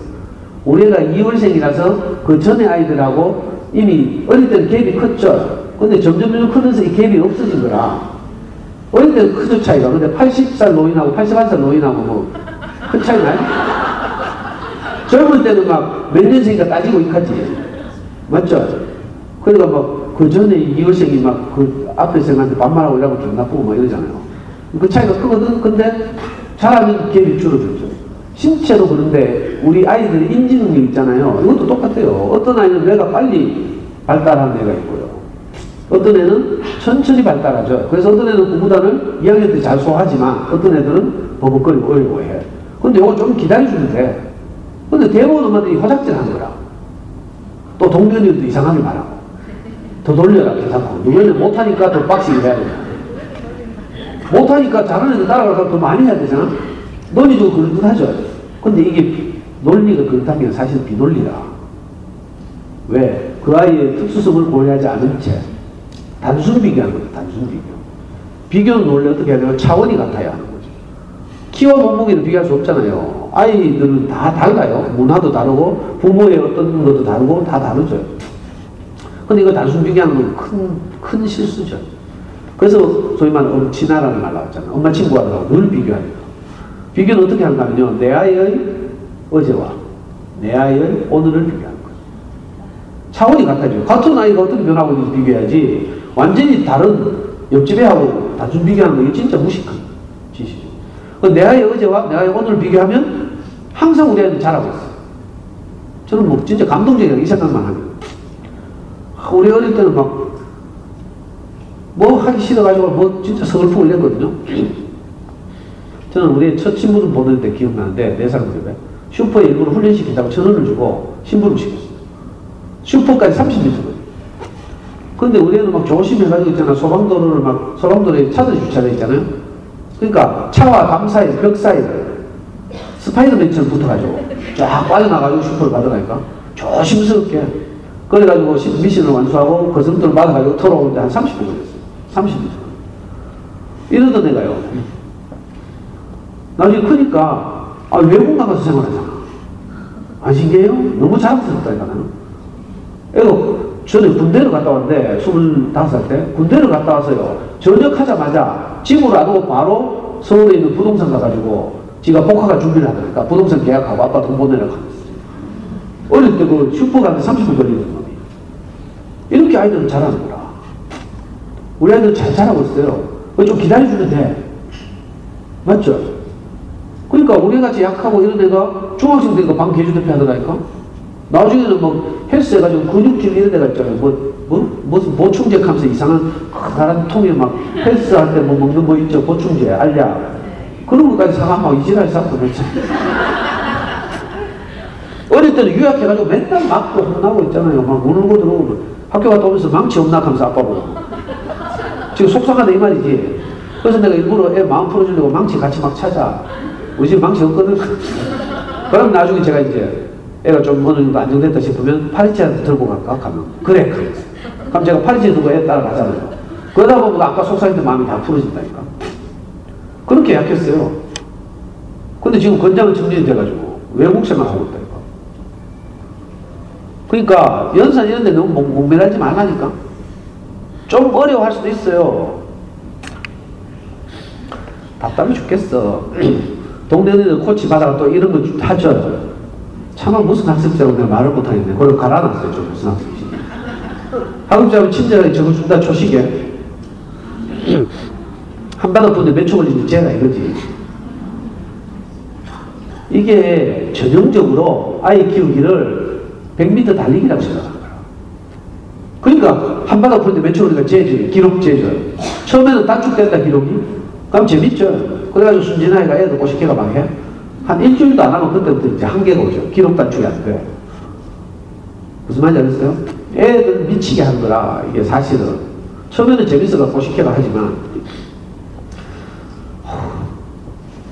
애들 키우는 일은요, 이거 100m 달리기가 아니고,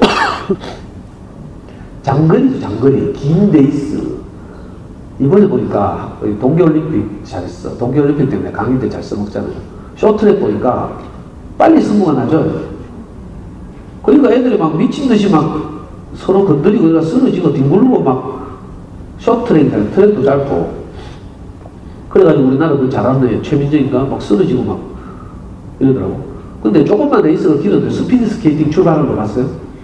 스피드 스케이팅 5,000m, 10,000m 하면요, 야들은 뭐 엎드려가 이래 출발 안 하고 서서 출발했어서 니 먼저 갈게. 특히 이번에 내가 주목해서 본 게 베스트 스타트. 보니까 이승훈이 우승한 종목 있죠. 정재훈이 앞에서 막 겐세이 놔주고 해가지고. 그 종목 보니까, 아니, 미친놈이 초반부터 반바퀴 빨리 달린 놈이 있었어. 그리고 한참 동안 빨리 반바퀴 달리더라니까? 근데 시간이 지나니까 어떻게 돼요? 점점 추월 당해가지고 등수 안에 못 들었어요. 아니, 이거, 그죠? 이, 동계올림픽 사실 굉장히 짧거든? 스피드 스키를 켜봐야 뭐 그렇게 길지 않은데, 그래도 그렇다니까? 금방 추월 당하죠. 꼭 동네마다 옆에 애들 이런 옆에 애들 있다니까? 미리 반바퀴 빨리 뛰는 옆에 애들. 그래도 우리가 보면 불안하잖아. 그 옆에 애 쳐다보고 우리 애 쳐다보면 불안하죠. 그러니까 아이 키울 때요, 동네 옆에 애들은 조심해야 돼요. 먼저 반바퀴 빨리 달리는 옆에 애들. 괜히 그래가 여기 동네 그 옆에 애 있을지도 모르겠네. 아니, 지구에만 빨리 달리는 게 아니라 다른 애들까지 빨리 달리게 한다니까, 불안하게. 그러다가 다 진짜 쓰러지는 오버페이스 하는, 마라톤도 말하면 오버페이스죠. 오버페이스 하면 어떻게 돼요? 중도 탈락이야. 초등학교 때 그래 무리하게 푸시하니까, 쓸데없는 연상 가지고 푸시하다 보니까 애들이 다 수학 질려가지고, 아예 수학을 뭐 끔찍하게 생각하고 이러잖아요. 접근을 아예 잘못하는 거죠. 수학 공부의 목표는 생각하는 힘을 기르는 것이다. 그렇다면 지금 내가 하고 있는 짓이 우리 아이들이 생각하는 힘을 기르는 것인지 다시 한번 생각해요. 연산은요, 갈수록 줄어들어. 너무 글씨가 많죠. 복잡하죠. 자, 그림으로 간단히 가져왔어요. 초등학교 1학년 때는 90% 다 연산이야, 연산. 근데 점점점 줄어들어서 중등에 가면 연산이 30% 줄죠. 나중에 수능 칠 때는 어떤 줄 알아요? 수능 칠 때요, 정답은 전부 마이너스 1, 0, 2분의 1 이렇다니까. 기억나요? 수능에 30문제를 출제하는데요, 25문제는 오지선다형이고 5문제는 주관식 단답형이에요. 교육부가 그 출제위원들을 모아가지고 저 강원도 어디 오피스텔에 2달 동안 감금하죠. 그리고 시중에 있는 모든 문제지를 주고 여기 나오는 거 내면 안 된다 해요. 교수들한테 부탁할 때요, 출제를 부탁할 때 수학 영역에서 주관식 서술형, 주관식 단답형 문제를 출제하는 기준을 하나 줘요. 그게 뭐잖아요? 정답이 2자리 이상 자연수가 되지 말게 해라. 2자리 수 이상이 되지 말게 해라. 이렇게 된다니까. 주관식 단답형 5문제를. 그러니까 주관식 안 풀릴 때 찍는다고 지가 121을 찍으면 절대 안 돼. 그건 완전 헛짓하는 거지. 제가 뭘 말하고 싶은가 하면 복잡한 계산 이런 거 있잖아요. 없어요. 제일 복잡한 게 초등학교 4학년 때라 큰 수, 억, 해갖고 4자씩 끊어 읽게 하는데. 그런데 제일 큰 수를 다루고요. 구는 없어. 맞죠? 갈수록 단순해지고 답은 대부분 마이너스 1, 0, 2분의 1 뭐 이렇다는 거예요. 그러니까 연산을 너무 두려워하면 안 돼요. 그건 다 지나간다니까. 애들이 잘하면 웬만하면 다 해내고요.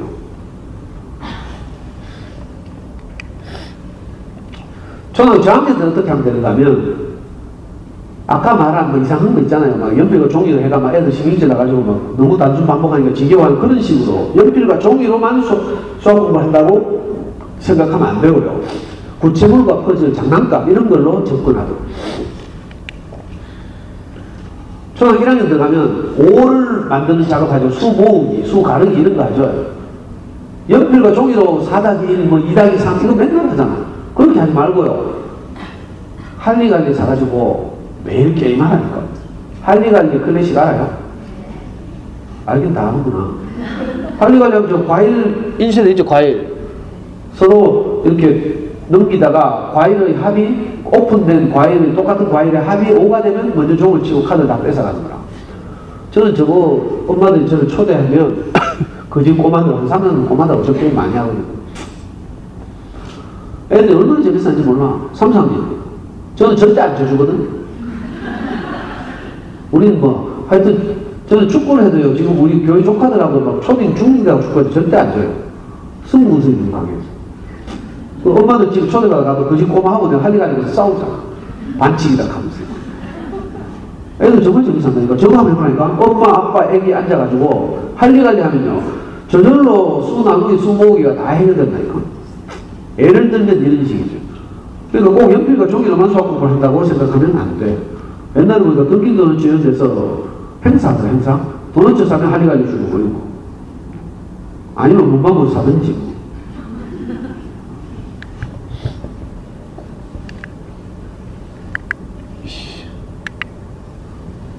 이거 뭔지 알아요? 엄마도 이걸 모른다. 애들 수학 공부에 관심 있나 몰라. 아니 학교마다 가는데 이거 이름이 뭐더라? 지오보드라고 들어봤어요? 지오메트리의 약자예요. 기하. 보드, 판. 그죠?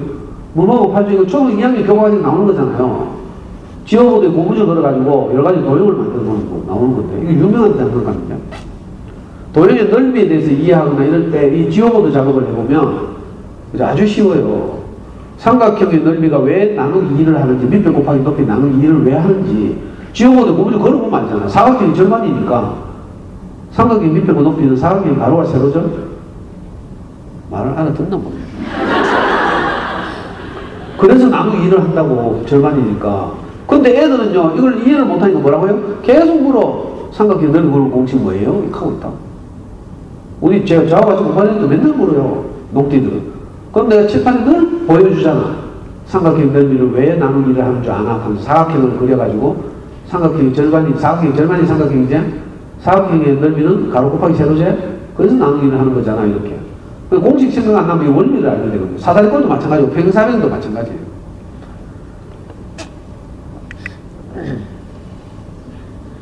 이건 많이 알더라. 서양말로 탱그랩, 동양말로 칠교, 이 중국에서 유래한 거죠. 정사각형 모양의 저 도형을 7쪽으로 해가지고 저걸 가지고 여러 가지 다른 모양들을 만들어 보면서 노는 놀이에요. 워크시트 같은 것도 같이 팔죠. 칠교를 사면 워크시트 그대로 해봐도 되고, 워크시트가 부족하면 검색하시면 워크시트 많이 나와요. 아니 저런 거 해가지고 저학년들 같으면요 칠교 놀이 해가지고 완성하잖아요. 정사각형만 완성하는 게 아니고 여기 워크시트 보면 이런 여러 가지 다양한 모양을 만들 수 있죠. 저런 거 만들어서 다 사진 찍어가지고요 프린트해서 제본한 다음에 방학 과제문으로 내면 최우수상 받는다니까. 그러니까 저런 놀이를 많이 하면 참 좋은데 저절로 공간지각력 들어봤어요? 어릴 때는 애들 우대 중심으로 활동하고 고학년 중학생이 되면 좌대 중심으로 활동하게 돼요. 그래서 수학도 교과관이 그렇게 편성되어 있어요. 그러니까 점점 갈수록 논리적으로 어릴 때는 가능하면 수학에 재미있게 접근하도록 이렇게 해야 되죠. 그래서 저는 장난감을 많이 가지고 놀아야 돼요. 여기는 안 나오지만 종이접기 이런 것도 많이 하고 색종이접기 이런 거 있잖아요. 그래서 수학 공부에 큰 도움 된다니까. 대칭 뭐 이런 거. 실견놀이 이런 건 적어도 집에 다 있어야 되는데. 있어요? 하노이 탑이라고 이거 뭐 베트남에 유명한 그 하노이 어떤 사원에서 훈련되는 전설로 만든 이 유명한 장난감이죠. 이 집중력, 논리력을 키우는 아주 유명한 장난감인데 규칙은 아주 간단해요. 저 9개의 원반을 지금 꽂혀있는 이 기둥에서 옆의 기둥으로 옮기면 돼요. 규칙은 딱 한 원, 게임 방법 딱 하나밖에 없어요. 둥근 큰 원이 작은 원 위에 올라가면 안 된다. 요거 딱 하나 있어요.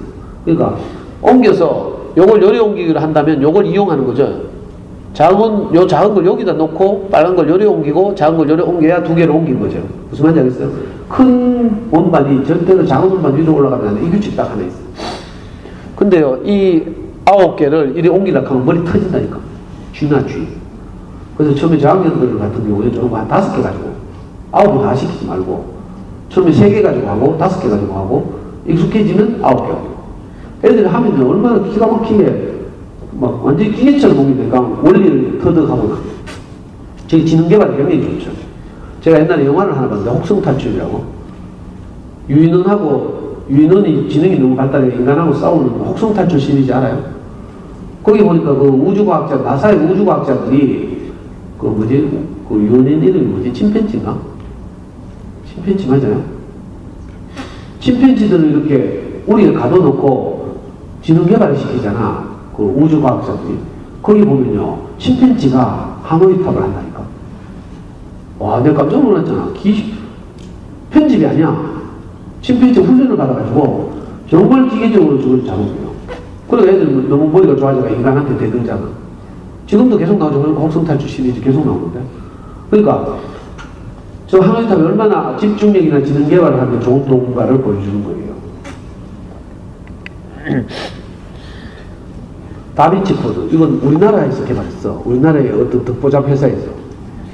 근데 대박 났잖아. 보통 뭐 유명한 장난감 다 맨사세 넣듯 해가지고 외국 수입품이죠. 근데 이건 우리나라에서 개발했어. 근데 애고 어른이고 다 좋아한다. 저는 우리 연구소에다가 이거 시합하거든. 내한테 이기면 상금 1,000원이다 하면서 4명, 5명이서 늘 시합해요. 그러면 애들 막 눈에 불을 켜고 막. 규칙은 아주 간단해. 작은 숫자를 왼쪽에, 높은 숫자를 오른쪽에 전시한다. 그리고 상대방의 에이씨, 모르는구나. 아니, 학교 방과후 수학교실 이런 데 가면 이거 많이 한다니까? 이거 집에서 아이하고 아빠하고 아주 규칙도 단순하거든요. 해봐. 우리 연구소는 1학년도 좋아하고요. 중학생도 좋아하고, 저도 좋아하고. 정말 재밌다니까? 승부가 빨리 한 10분 안에 나고 이러니까. 이건 집집마다 있어야 되죠, 이런 건 예를 들면. 답답해 죽겠네, 진짜. 지금 제가 대표적인 예만 들고 온 거예요. 이런 장난감들이 무수히 많아. 이런 걸 가지고 저녁마다 식탁에서 아이들하고 놀고 이러면서 수학적으로 좀 친근하게 접근하도록. 러시아어 이거 많이 유명하죠. 옛날에 우리 어릴 때 그 세계적인 장난감 브랜드 중에 가장 유명한 게 뭔지 알아요? 스칼라스 초이스라고 있었어요. 아, 스칼라스 초이스가 이게 라벤스 부르는 시리즈인가? 유명한 장난감 세트가 있었다니까? 그래서 이걸 단품으로 못 사고 한꺼번에 12종류가 사는데 30만원씩 들고 있어요. 근데 어느 날부터 이게 지능개발 장난감들이 단품으로 풀려나왔어요. 지금은 이제 러시아어는 핸드폰 어플로도 많이 나와있죠. 여러분들 뭐, 촌스러운, 삼성 거 쓰시면 플레이스토어? 맞아. 거기 들어가서 저거 러시아어 검색해보니까 어플 많이 있어요. 저처럼 세련된 아이폰 쓰시는 분들은 애플 스토어 들어가봐. 그럼 이거 있다니까. 그러니까 핸드폰 게임으로도 할 수 있고 실제로 저렇게 구체물을 가지고 아이들이 논리적 사고를 키우는 거죠. 주차장에 있는 차들을 그죠? 잘 비키고 내 차를 요 빨간 차가 내 차예요. 요 출구죠, 출구. 요 빠져나오게 하는 거라. 이게 논리적으로 차들을 전진 후진 시켜가면서 비켜야 되죠. 그래서 길을 터야 이 차가 빠져나와요. 요 카드에 차를 배치하게 돼 있죠. 난이도가 낮은 카드는 차가 몇 대 없고 주차장에, 난이도 높은 카드는 차가 저렇게 복잡하게 주차되어 있어요. 여기서 이 차를 빼낸다고 생각하면 어떻게 빼낼래? 복잡하죠? 그래서 이 차를, 요 차를 요리 옮기고요. 요 차를 요리 빼고, 이 차를 저리 가고, 뭐 이렇게 계속 논리죠. 성질급한 거시마들 이거 시켜봐요. 차를 들어 옮긴다니까. 운전자가 빼내는 게 아니라 들어서 밖으로 빼낸다. 이것도 집중력, 논리적 사고를 키우는데 아주 유명한 도움이 되는 그런 장난감이죠. 어디 여행 가시거나 할 때 이런 거 담아가서 아이들하고 하고 이러면 좋죠. 아까 7교 발전 평면 7교가 있다면 입체는 소마교가 있어요. 7교는 유아, 초등, 저학년들이 하는 거라면 고학년 중학생들은 소마교를 하는 거예요. 이거 정육면체인데 이 정육면체를 7조각 내놨어요. 이렇게 정육면체를 요 색깔별로 다 짜게 놨죠. 이 색깔 원래 집에 그거 반칙인데 색깔 없이 온몸을 그냥 하면 진짜 어려워요. 이래가지고 아까 7교처럼 입체적인 여러 가지 이런 워크시트를 만들어 보는 작업. 저는 우리 애 어릴 때 저걸 워크시트 프린트 해가지고요. 엄마, 아빠, 아이가 경쟁적으로. 우리 아이가 먼저 만들면 또 오라비. 제가 만들면 세모. 엄마가 만들면 꽃표 이렇게. 누가 더 빨리 만드는가. 경쟁 시합도 하고 그랬어요. 공간지각력 이런 걸 높이는 게 굉장히 중요하죠. 저는 우리 지금 돌아가신 우리 장모님 옛날에 치과 치료 때문에 경대병원에 경대치대에 많이 오셨는데 그때 제가 저거 선물했잖아. 그래가지고 일부러 상자에 있던 저 정육면체를 식탁에 쏟았어. 담아가시라고. 그런데 우리 장모님 20분 동안 꿍거리더니 담아가시더라. 이 치매 방지용으로도 없어 좋아요. 그죠?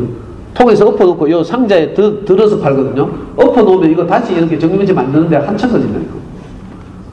아주 유명한 장난감이에요, 이거. 제가 제 강의 듣는 분들한테 다 추천하는 장난감, 종합 장난감, 클리코예요, 클리코. 이거 유명한 건데, 옛날에 15년 전에, 지금도 해마다 코엑스에 가면, 서울에 가면 코엑스라고 있죠? 코엑스에 11월달 되면 전국 유아교육 박람회 이런 걸 해요. 그러면 우리나라에 있는 모든 교구업자들이 거기다 출품하거든요. 부스를 만들어서. 15년 전에 대구의 침산동에 있는 어떤 무명의 오퍼가 대만에서 저걸 수입해왔잖아. 그래가지고 유아교육 박람회 출품했는데 거기에 어떤 잠순이 아줌마가 갔다가 저걸 발견했어요. 그리고 자기가 바로 사가지고 사진 찍어서 잠순에 올렸어요. 그날로 바로 그 품절됐잖아. 대박 났죠, 대박. 저는 15년 동안 저걸 추천하고 있어요, 지금. 아이들, 어릴 때부터 집에서 가지고 노면 참 좋죠. 좀 비쌌어, 그렇지. 우리 애 때는 클리코 850 해가지고 850피스짜리 샀는데 그때 10만원 했거든요. 근데 850조각 가지고는 어디 붙이지도 못해. 그래서 요즘은 2000조각, 2120, 2121 이래가지고 2000조각 한 20만원 해요.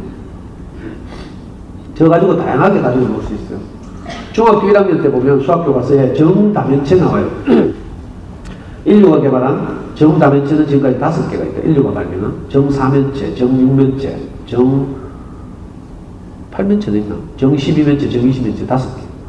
정다면체 진짜 어렵거든요. 근데 클리퍼를 가지고 정다면체를 직접 만들어 봐야 돼. 저는 지금도 우리 중학생들 수학 공부하다가 정다면체 헷갈리잖아요. 그럼 클리퍼 통 들고 온다 해가지고 니는 그거 땅바닥에서 그거 만들어라. 정다면체를 만들어보고 뭐 이래야 돼. 원리를 알 수 있죠. 정다면체의 원리가 있거든. 만나는 꼭지점에서 뭐 어쩌고저쩌고 뭐 이런. 네이버에 클리코 검색해봐요. 동영상 많아. 어떻게 가지고 노는지도. 저학년은 저학년대로, 고학년은 고학년대로. 저는 이거 5학년 때 샀어요. 엑스코에 품절대가 못 산대. 그러니까 저는 실제로 그 침산동 수입업자 사무실에 찾아갔잖아. 저는 보통 아빠가 아니에요. 정말 별난 미친놈이지. 비 오는 날 비 추적추적 맞아가면서 차 몰아가지고 침산동 그 아주 조그만 사무실 찾아갔다니까 가보니까 샘플 딱 하나 있대. 바로 들고 왔잖아. 내가 다른 장난감 추천했다 욕도 많이 먹었는데 아직 이 장난감은 내가 욕 안 먹고 있어요. 그 적어도 소금 식품 이런 정도는 집에 있어야지. 평면 도형의 전개도 같은 거 할 때 아주 유용하고요. 이와 유사한 장난감 중에 폴리드론 뭐 이런 것도 유사한 장난감 많아요. 근데 제가 볼 때 이거보다 나은 장난감 잘 없죠. 어떤 엄마들 뭐 유아기 때 하던 뭐 무슨 자석으로 뭐 연결하는 뭐 이런 거 어때요? 이렇게 하더라고. 그런 건 몇 조각 안 되잖아요. 비싸고. 자석 만드는데 돈이 얼마나 비싼데. 그러니까 그런 몇 조각 안 되는 거 말고 이거 가지고 하면요. 2000조각 있으면요. 중학생 때까지 막 퍼질리고 남는다니까. 이렇게 어릴수록 가능하면 저학년일수록 이렇게 수학적 장난감을 가지고 많이 노는 작업을 해야 되죠. 제가 자랑 하나 하려고. 인증샷까지 보세요.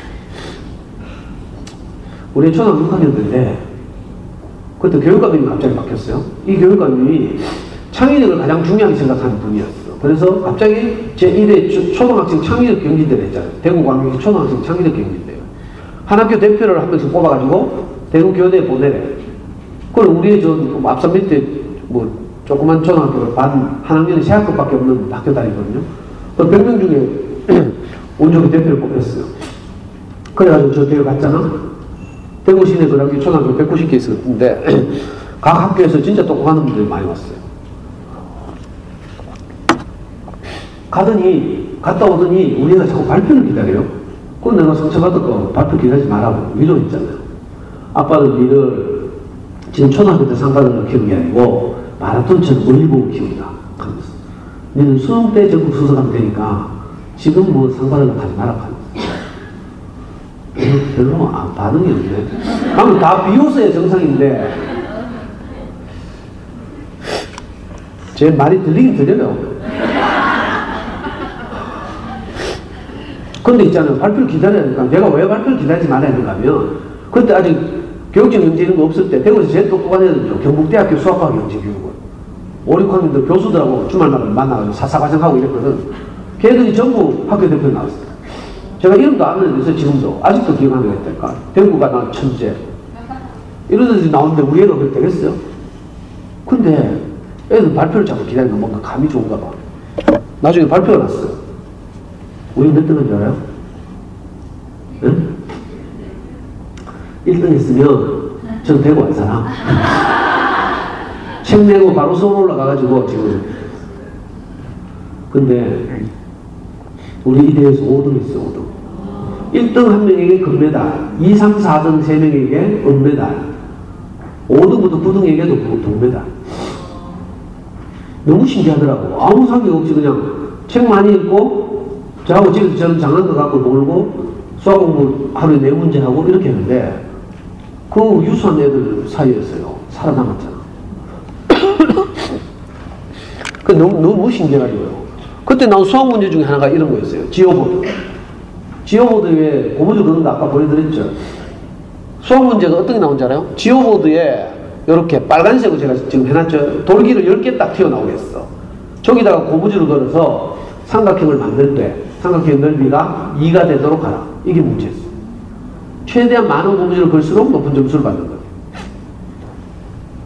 자, 한번 걸어볼까요? 자, 삼각형의 넓이가 2개 되면 이렇게 걸면 되죠. 이렇게.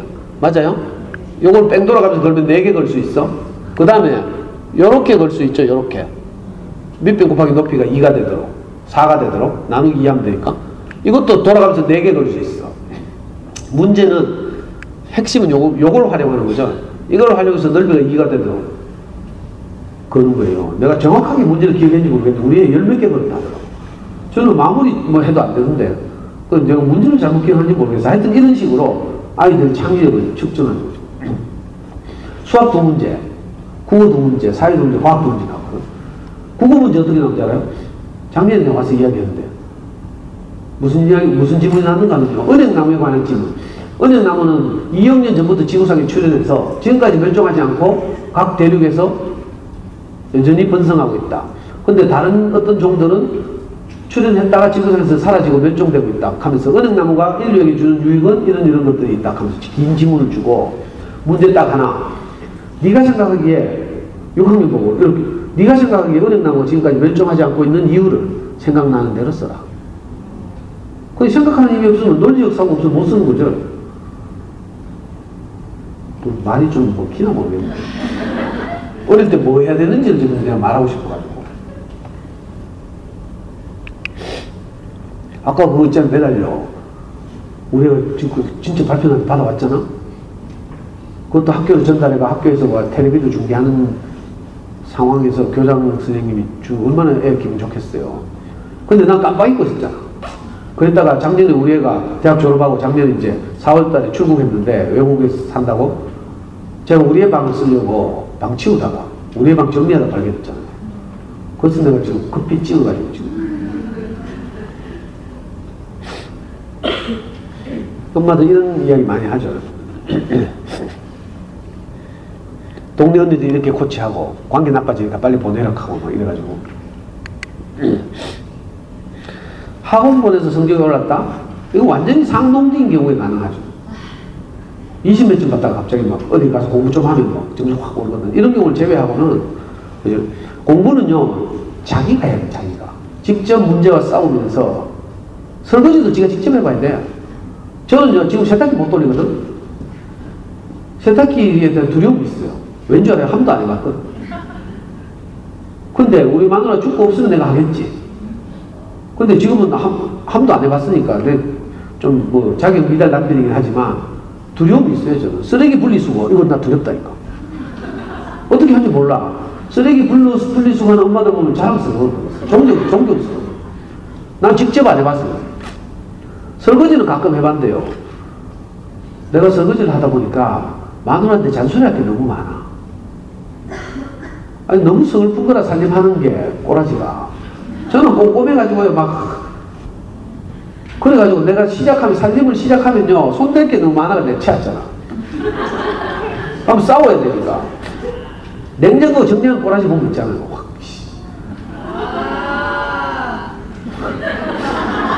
아니 벌써 12시 다 돼갔다. 내가 재밌는 이야기 해주려고 했는데. 예? 해줘요?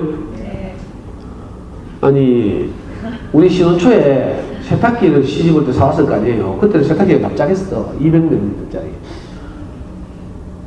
우리 마누라 늘 소원이 뭔지 알아요? 세탁기가 너무 냉장고가 너무 작다 이거였어요. 그래가지고 계속 냉장고 사자 하더라고. 냉장고만 사면 당신 먹을 반찬이 많아질 것이다. 그래가지고 어느 날 몇 년 후에 키 큰 거 샀어요. 500몇 리터짜리 이제. 그죠? 근데 내가 먹을 반찬은 똑같이 없어. 또 냉장고 타령하는 거라 이번에는 양문형이 필요하다 하면서. 그래가지고 뭐 지펠 냉장고를 어느 날 샀어. 근데요, 난 지펠이 독일제인 줄 알았거든. 지펠 뭐 발음이 독일어 같아요? 그래 어느 날 냉동실 지펠 냉장고 냉동실에서 웅소리가 나는 거라. 그래서 내가 AS를 신청했는데 어디 할지 몰라가. 우리 와이프는 학교 출근하고 바빠가지고 제가 몰라가지고 잠수에 질문을 했다니까. 우리 집에 독일 냉장고 지펠이라고 있는데 내가 그랬더니 잠수는 아줌마들 다 뒤집어지고 있잖아요.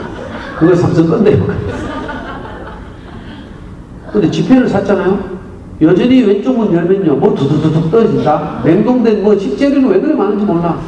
근데 내가 먹는 반찬은 김치밖에 없어요. 아니 반찬 굵어져서 좀 찾다 보면요 냉장고 안에 곰팡이 핀 거 막 있고 있다니까.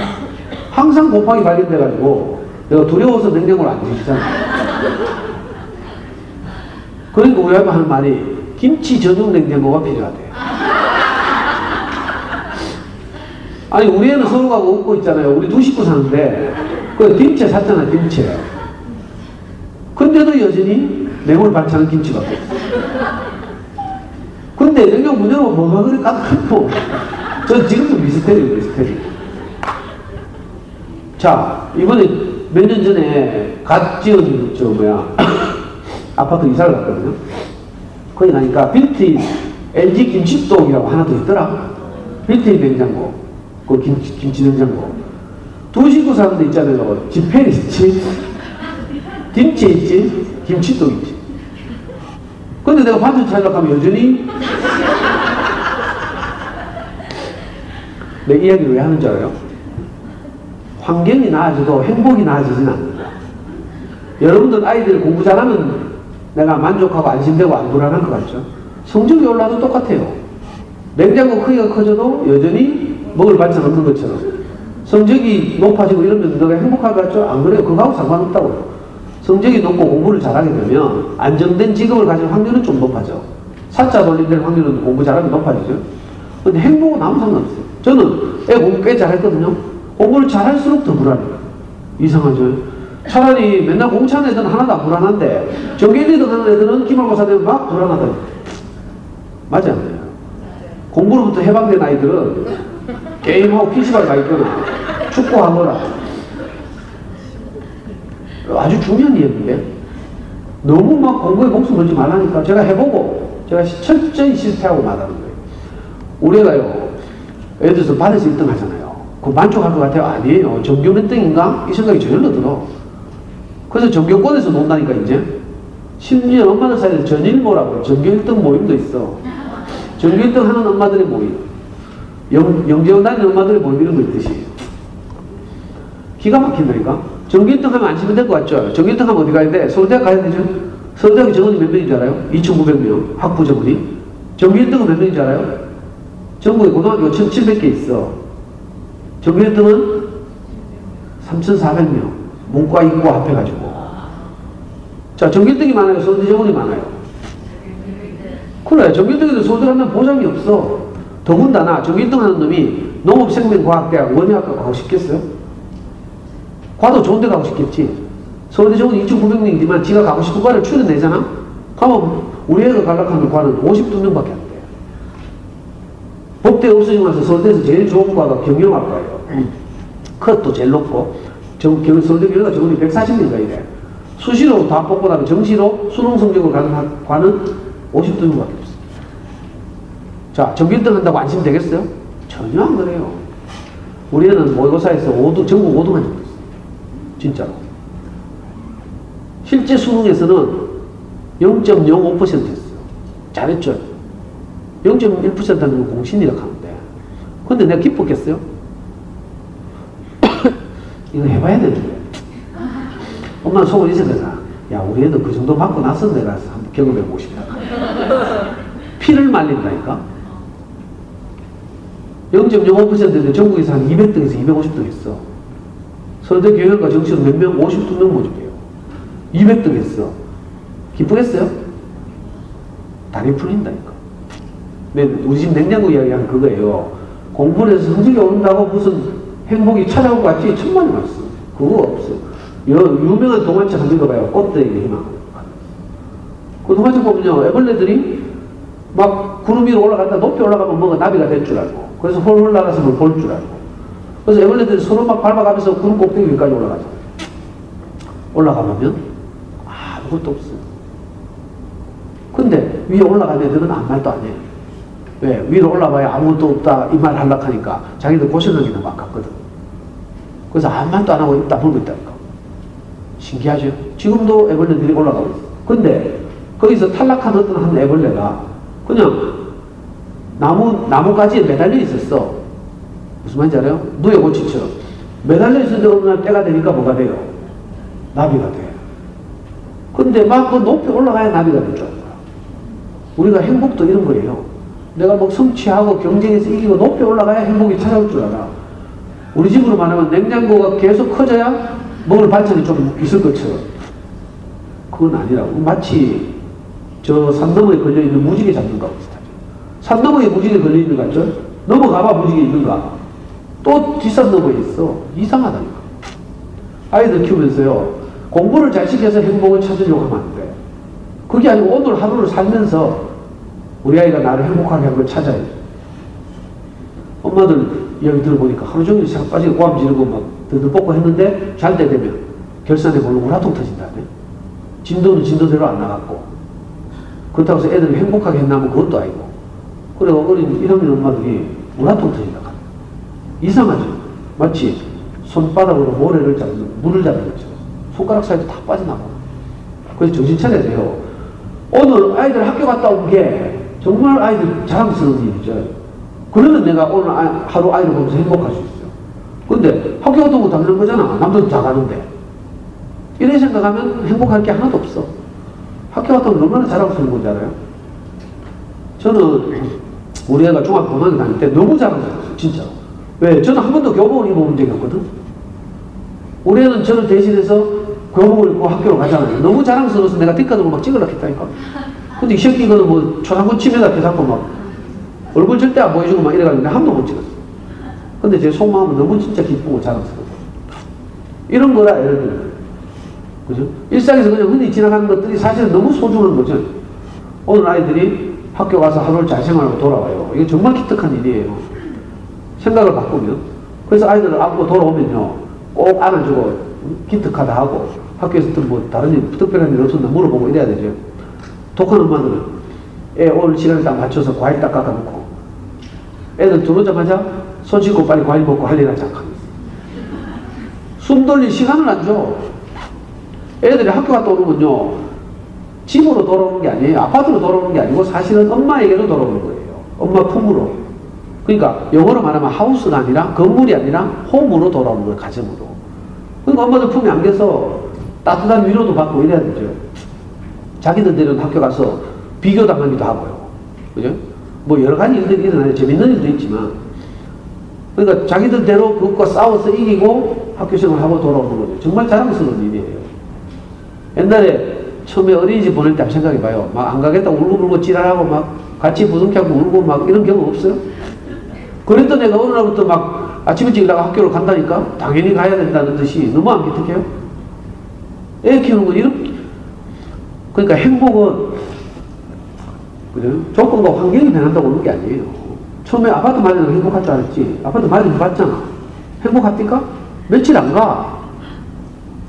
넓은 아파트 마련해봐요. 무릎 따른다니까. 닦기 바빠가지고. 적응하는 거예요, 적응. 그건 별거 아니에요. 그게 아니라 행복은 사랑하는 소중한 사람들과 관계를 통해서 발생하는 거죠. 행복은 발생하는 것이다. 환경과 조건이 바뀐다고 오는 게 아니라 내가, 그죠? 우리 아이하고 관계가 좋으면 거기서 행복이 발생해요. 그러니까 아이들 갔다 오면요, 뭐 수업공부 이야기하다 이상하게 갔는데 꼭 이야기해요. 어? 기특하다, 장하다, 오늘 학교 생활 잘하고 왔구나, 대견하다. 그리고 엄마 무릎에 앉혀놓고 그림책 한 권 읽어주고, 언제까지나 너를 사랑해, 이런 걸 한번 읽어줘봐요. 그러면 뭐 우리 아이는 진짜 마음이 솟아난다니까. 우리가 수업 공부할 때 전부 사이코잖아. 그래서 우리가 진짜 아이를 사랑한다는 마음을 말을 못해. 저도 안 되더라고. 이 정상적인 제정신일 때는 안 돼. 제정신일 때 우리가 하는 말은 다 6마디다. 명령, 지시, 확인, 질책, 비난, 마지막엔 저주. 이 6마디 중에서 우리가 한마디를 한다니까? 정말 너는 소중하다, 엄마는 너를 사랑한다, 이 말 못해요, 맨정신은. 가끔씩 세월호 같은 사건이 일어나야 정신이 번쩍 들어가지고 애들 학교 갔다 오면 그 부둥켜 안고 살아있어서 고맙다 하고, 애들 뭐 큰 병 걸려서 중환자실에 갔다 오면 그제서야 막 안고 하고. 일상에서는 잘 안 돼. 그래서 심리학자들이 그렇게 말해요. 행복은 일상에서, 그죠? 당연하다고 생각되는 게 정말 감사하고 소중한 일이라고 여겨질 때 행복한 거라고. 우리 아이들 학교 갔다 오면 뭐 당연한 게 아니에요. 전쟁이에요, 전쟁. 저는 초등학교 시절 생각하면 악몽이에요, 악몽. 엄마 없이 막 친척집 다니면서 돌봐주는 사람 없어가지고요. 미술 시간 되면 얼마나 공포인 줄 알아요? 미술 도화지를 못 가져가니까. 제가 하다 안 돼가지고 크레파스는 애들 버린 거 있잖아요, 동강. 이걸 그 비닐봉지에 담아가지고 묶어서 들고 다녔어요. 근데 문제는 도화지를 안 사주는 거야. 사주는 어른, 챙겨주는 어른이 있어야지. 그래서 학교 미술 시간이 너무 두려웠어요. 그리고 초등학교 때 좋은 추억이 하나도 없어. 저는 초등학교 4학년 때 알바를 했어요. 아이스케이크 장사. 비산동일 때 돌아가야 돼서 내가 오후반이었거든. 지금도 생각나. 아이스케이크 하면서 내가 억양도 생각나. 아이스케이크 통 내보다 더 큰 아이스케이크 통을 메고 아이스케이크 하고 돌아다니면 동네 아줌마들이 막 빈병 가지고 나오면 아이스케이크 주고 빈병으로 바꿔주고. 우리 아이들이 학교 갔다 오면 정말 장한 일이에요. 저는 지금도 우리 어머니 뭐 돌아가신 지 벌써 10몇 년이 지났지만 옛날에 우리 어머니가 공장 다니면서 밤일하고 오면요, 오전에 주무시잖아요. 오후에 가끔씩 내보고 자기 무릎 빼고 누우래. 가끔씩. 내 인생에 한 두세 번 기억나요. 누우면 내 김밥 파줘. 동안책 읽어준 것도 아니고. 김밥 파주는데, 그때 배고 있던 내 머리를 느끼는 엄마의 촉감 있죠. 그게 너무 따뜻했다니까. 아이들에게 이런 경험을 하면, 이런 경험이 많이 쌓일수록 아이들은 행복해져요. 우리도 아이 키우는 맛이 나고, 공부 잘하는 거하고 좀 다른 문제가. 공부는 재능도 있고요. 아무나 잘하는 거 아니에요. 해보면 알겠지만, 유전자도 좋아야 되고. 벌써 12시 다 돼가 가야 되네. 아니, 나머지 부분은요, 다른 학교에서 강의한 동영상 한번 보세요. 왜냐면 엄마들 다 가야 되잖아. 아이고, 이거, 아니, 진짜로, 뭐, 너무 시간 많이 잡아올 수도 있고, 학교에서 또, 뭐, 이거, 강당 정리라고 해야 되니까. 그죠? 다른 학교 강의가 어디든 하면, 진짜 어떻게 공부하는가는 지금부터인데, 이거 우리 수학 수능 성적표 인증샷. 전국에서 200등에서 250점 정도 있어요. 수학하고 영어 다 100점 맞았죠. 요 100분위가 100이라고 되어 있잖아요. 원점수는 안 나오지만 100분이 100이란 말은 위로 높은 점수가 하나도 없다 이런 뜻이에요. 그 만점이란 뜻이죠. 잘했죠. 봐도 모르겠죠. 그래. 아이고. 수학 공부가 진짜 관심 있으시면 이 두 권 한번 읽어봐요. 잠수나 애들의 소문난 수학 공부법하고 다른 하나는 생명을 살리는 수학. 아이들 살려야 되거든요. 기를 살려야 되고요. 자존감을 살려야 수학 공부 제대로 할 수 있으니까. 그리고 오늘 제가 못 따드린 말씀은 다음 카페 우리 연구소 오시면 그죠? 제가 이렇게 오늘 같이 아까 내가 냉장고 이야기 내가 일부러 한 게 아니고요. 누가 하락했어요? 맞죠? 나 지나가려고 했어. 그래가지고 괜히 이상한 방향으로 지금 수학 공부에서 갑자기 행복으로 흘러갔어요. 그래서 못다한 말씀은 다른 학교에서 이성적으로 한 강의 동영상이 그 MP3 파일에 동영상이 다 올라가 있어요. 한번 차분하게 이렇게 들어보시면 좋겠고요. 혹시 아이들 이렇게 키우다가 뭐 막히거나 지금 잘하고 계신 분은 그냥 하시면 되고요. 막히거나 길을 잃거나 하신 분들은 언제든지 저한테 찾아오시면 제가 할 수 있는 한 이렇게 도와드리고 싶어요. 왜냐하면 저도 정말 불우한 환경에서 태어나서 지금 생각하니까 다 이거 전 이제 교회 다니까 이거 종교적으로 말하면 하나님 은혜고요. 현실적으로 말하면 우리 사회의 도움이죠. 검정고시라는 제도가 있었고 또 아이를 키우는 과정에서도 저는 검정고시 할 때도 어떤 군인들이 저한테 검정고시를 가르쳤어요. 공부를 야학에서. 그래서 제가 대학 들어가서 내가 꼭 크면 나도 야학 교사가 돼 이렇게 생각했다. 근데 대학 들어가서 내가 야학보다 더 중요한 게 있어가지고 좋은 게 민주주의. 이것 때문에 내가 운동권 아니라고 야학 교사를 못했거든요. 그리고 우리 아이 키울 때도 어린이 서점의 도움, 잠수내의 도움 이런 게 전적으로 도움이죠. 그래서 저도 제가 배운 제가 받은 도움을 사실 돌려드리고 싶어요. 그래서 지금 우리 연구소에서 14년째 무료 강의를 하고 있잖아요. 매주 금요일마다 엄마들 궁금하시면 자녀에게 궁금하시면 우리 연구소에 오시면 매주 금요일마다 공개 강의를 해요. 학기별로 주제를 정해서 한 학기는 수학 공부, 한 학기는 영어 공부. 올해는 지금 책 읽기에 대해서 하고 있어요. 그래서 뭐 매주 금요일마다, 내일이 금요일인가? 금요일마다 제가 그림책을 하나 정해서 엄마들한테 읽어드리고 그 그림책에서 무엇을 우리가 건져서 우리 아이들과 나눌 것인지 이런 강의를 매주 해요. 매주 10시 반 여기서 별로 안 멀어요. 우리 연구소 15분? 지하철 진천역입니다. 제가 차로 오니까 15분밖에 안 우리 집에서는 10분이고 연구소에서 15분 굉장히 가까워요. 하여튼 필요하시면 조금이라도 도움이 됐으면 좋겠고요. 또 개인적으로 상담이 필요하거나 질문이 있으신 분은 우리 카페 게시판에 쓰시면 돼요. 그래서 어찌하든지 이렇게 오늘 제 강의를 너무 집중해서 잘 들어주셔서 저도 마음이 동해가지고 제가 수학 공부 이야기하면서 이렇게 막 울먹울먹 하진 않거든요. 근데 아까 냉장고 이야기하니까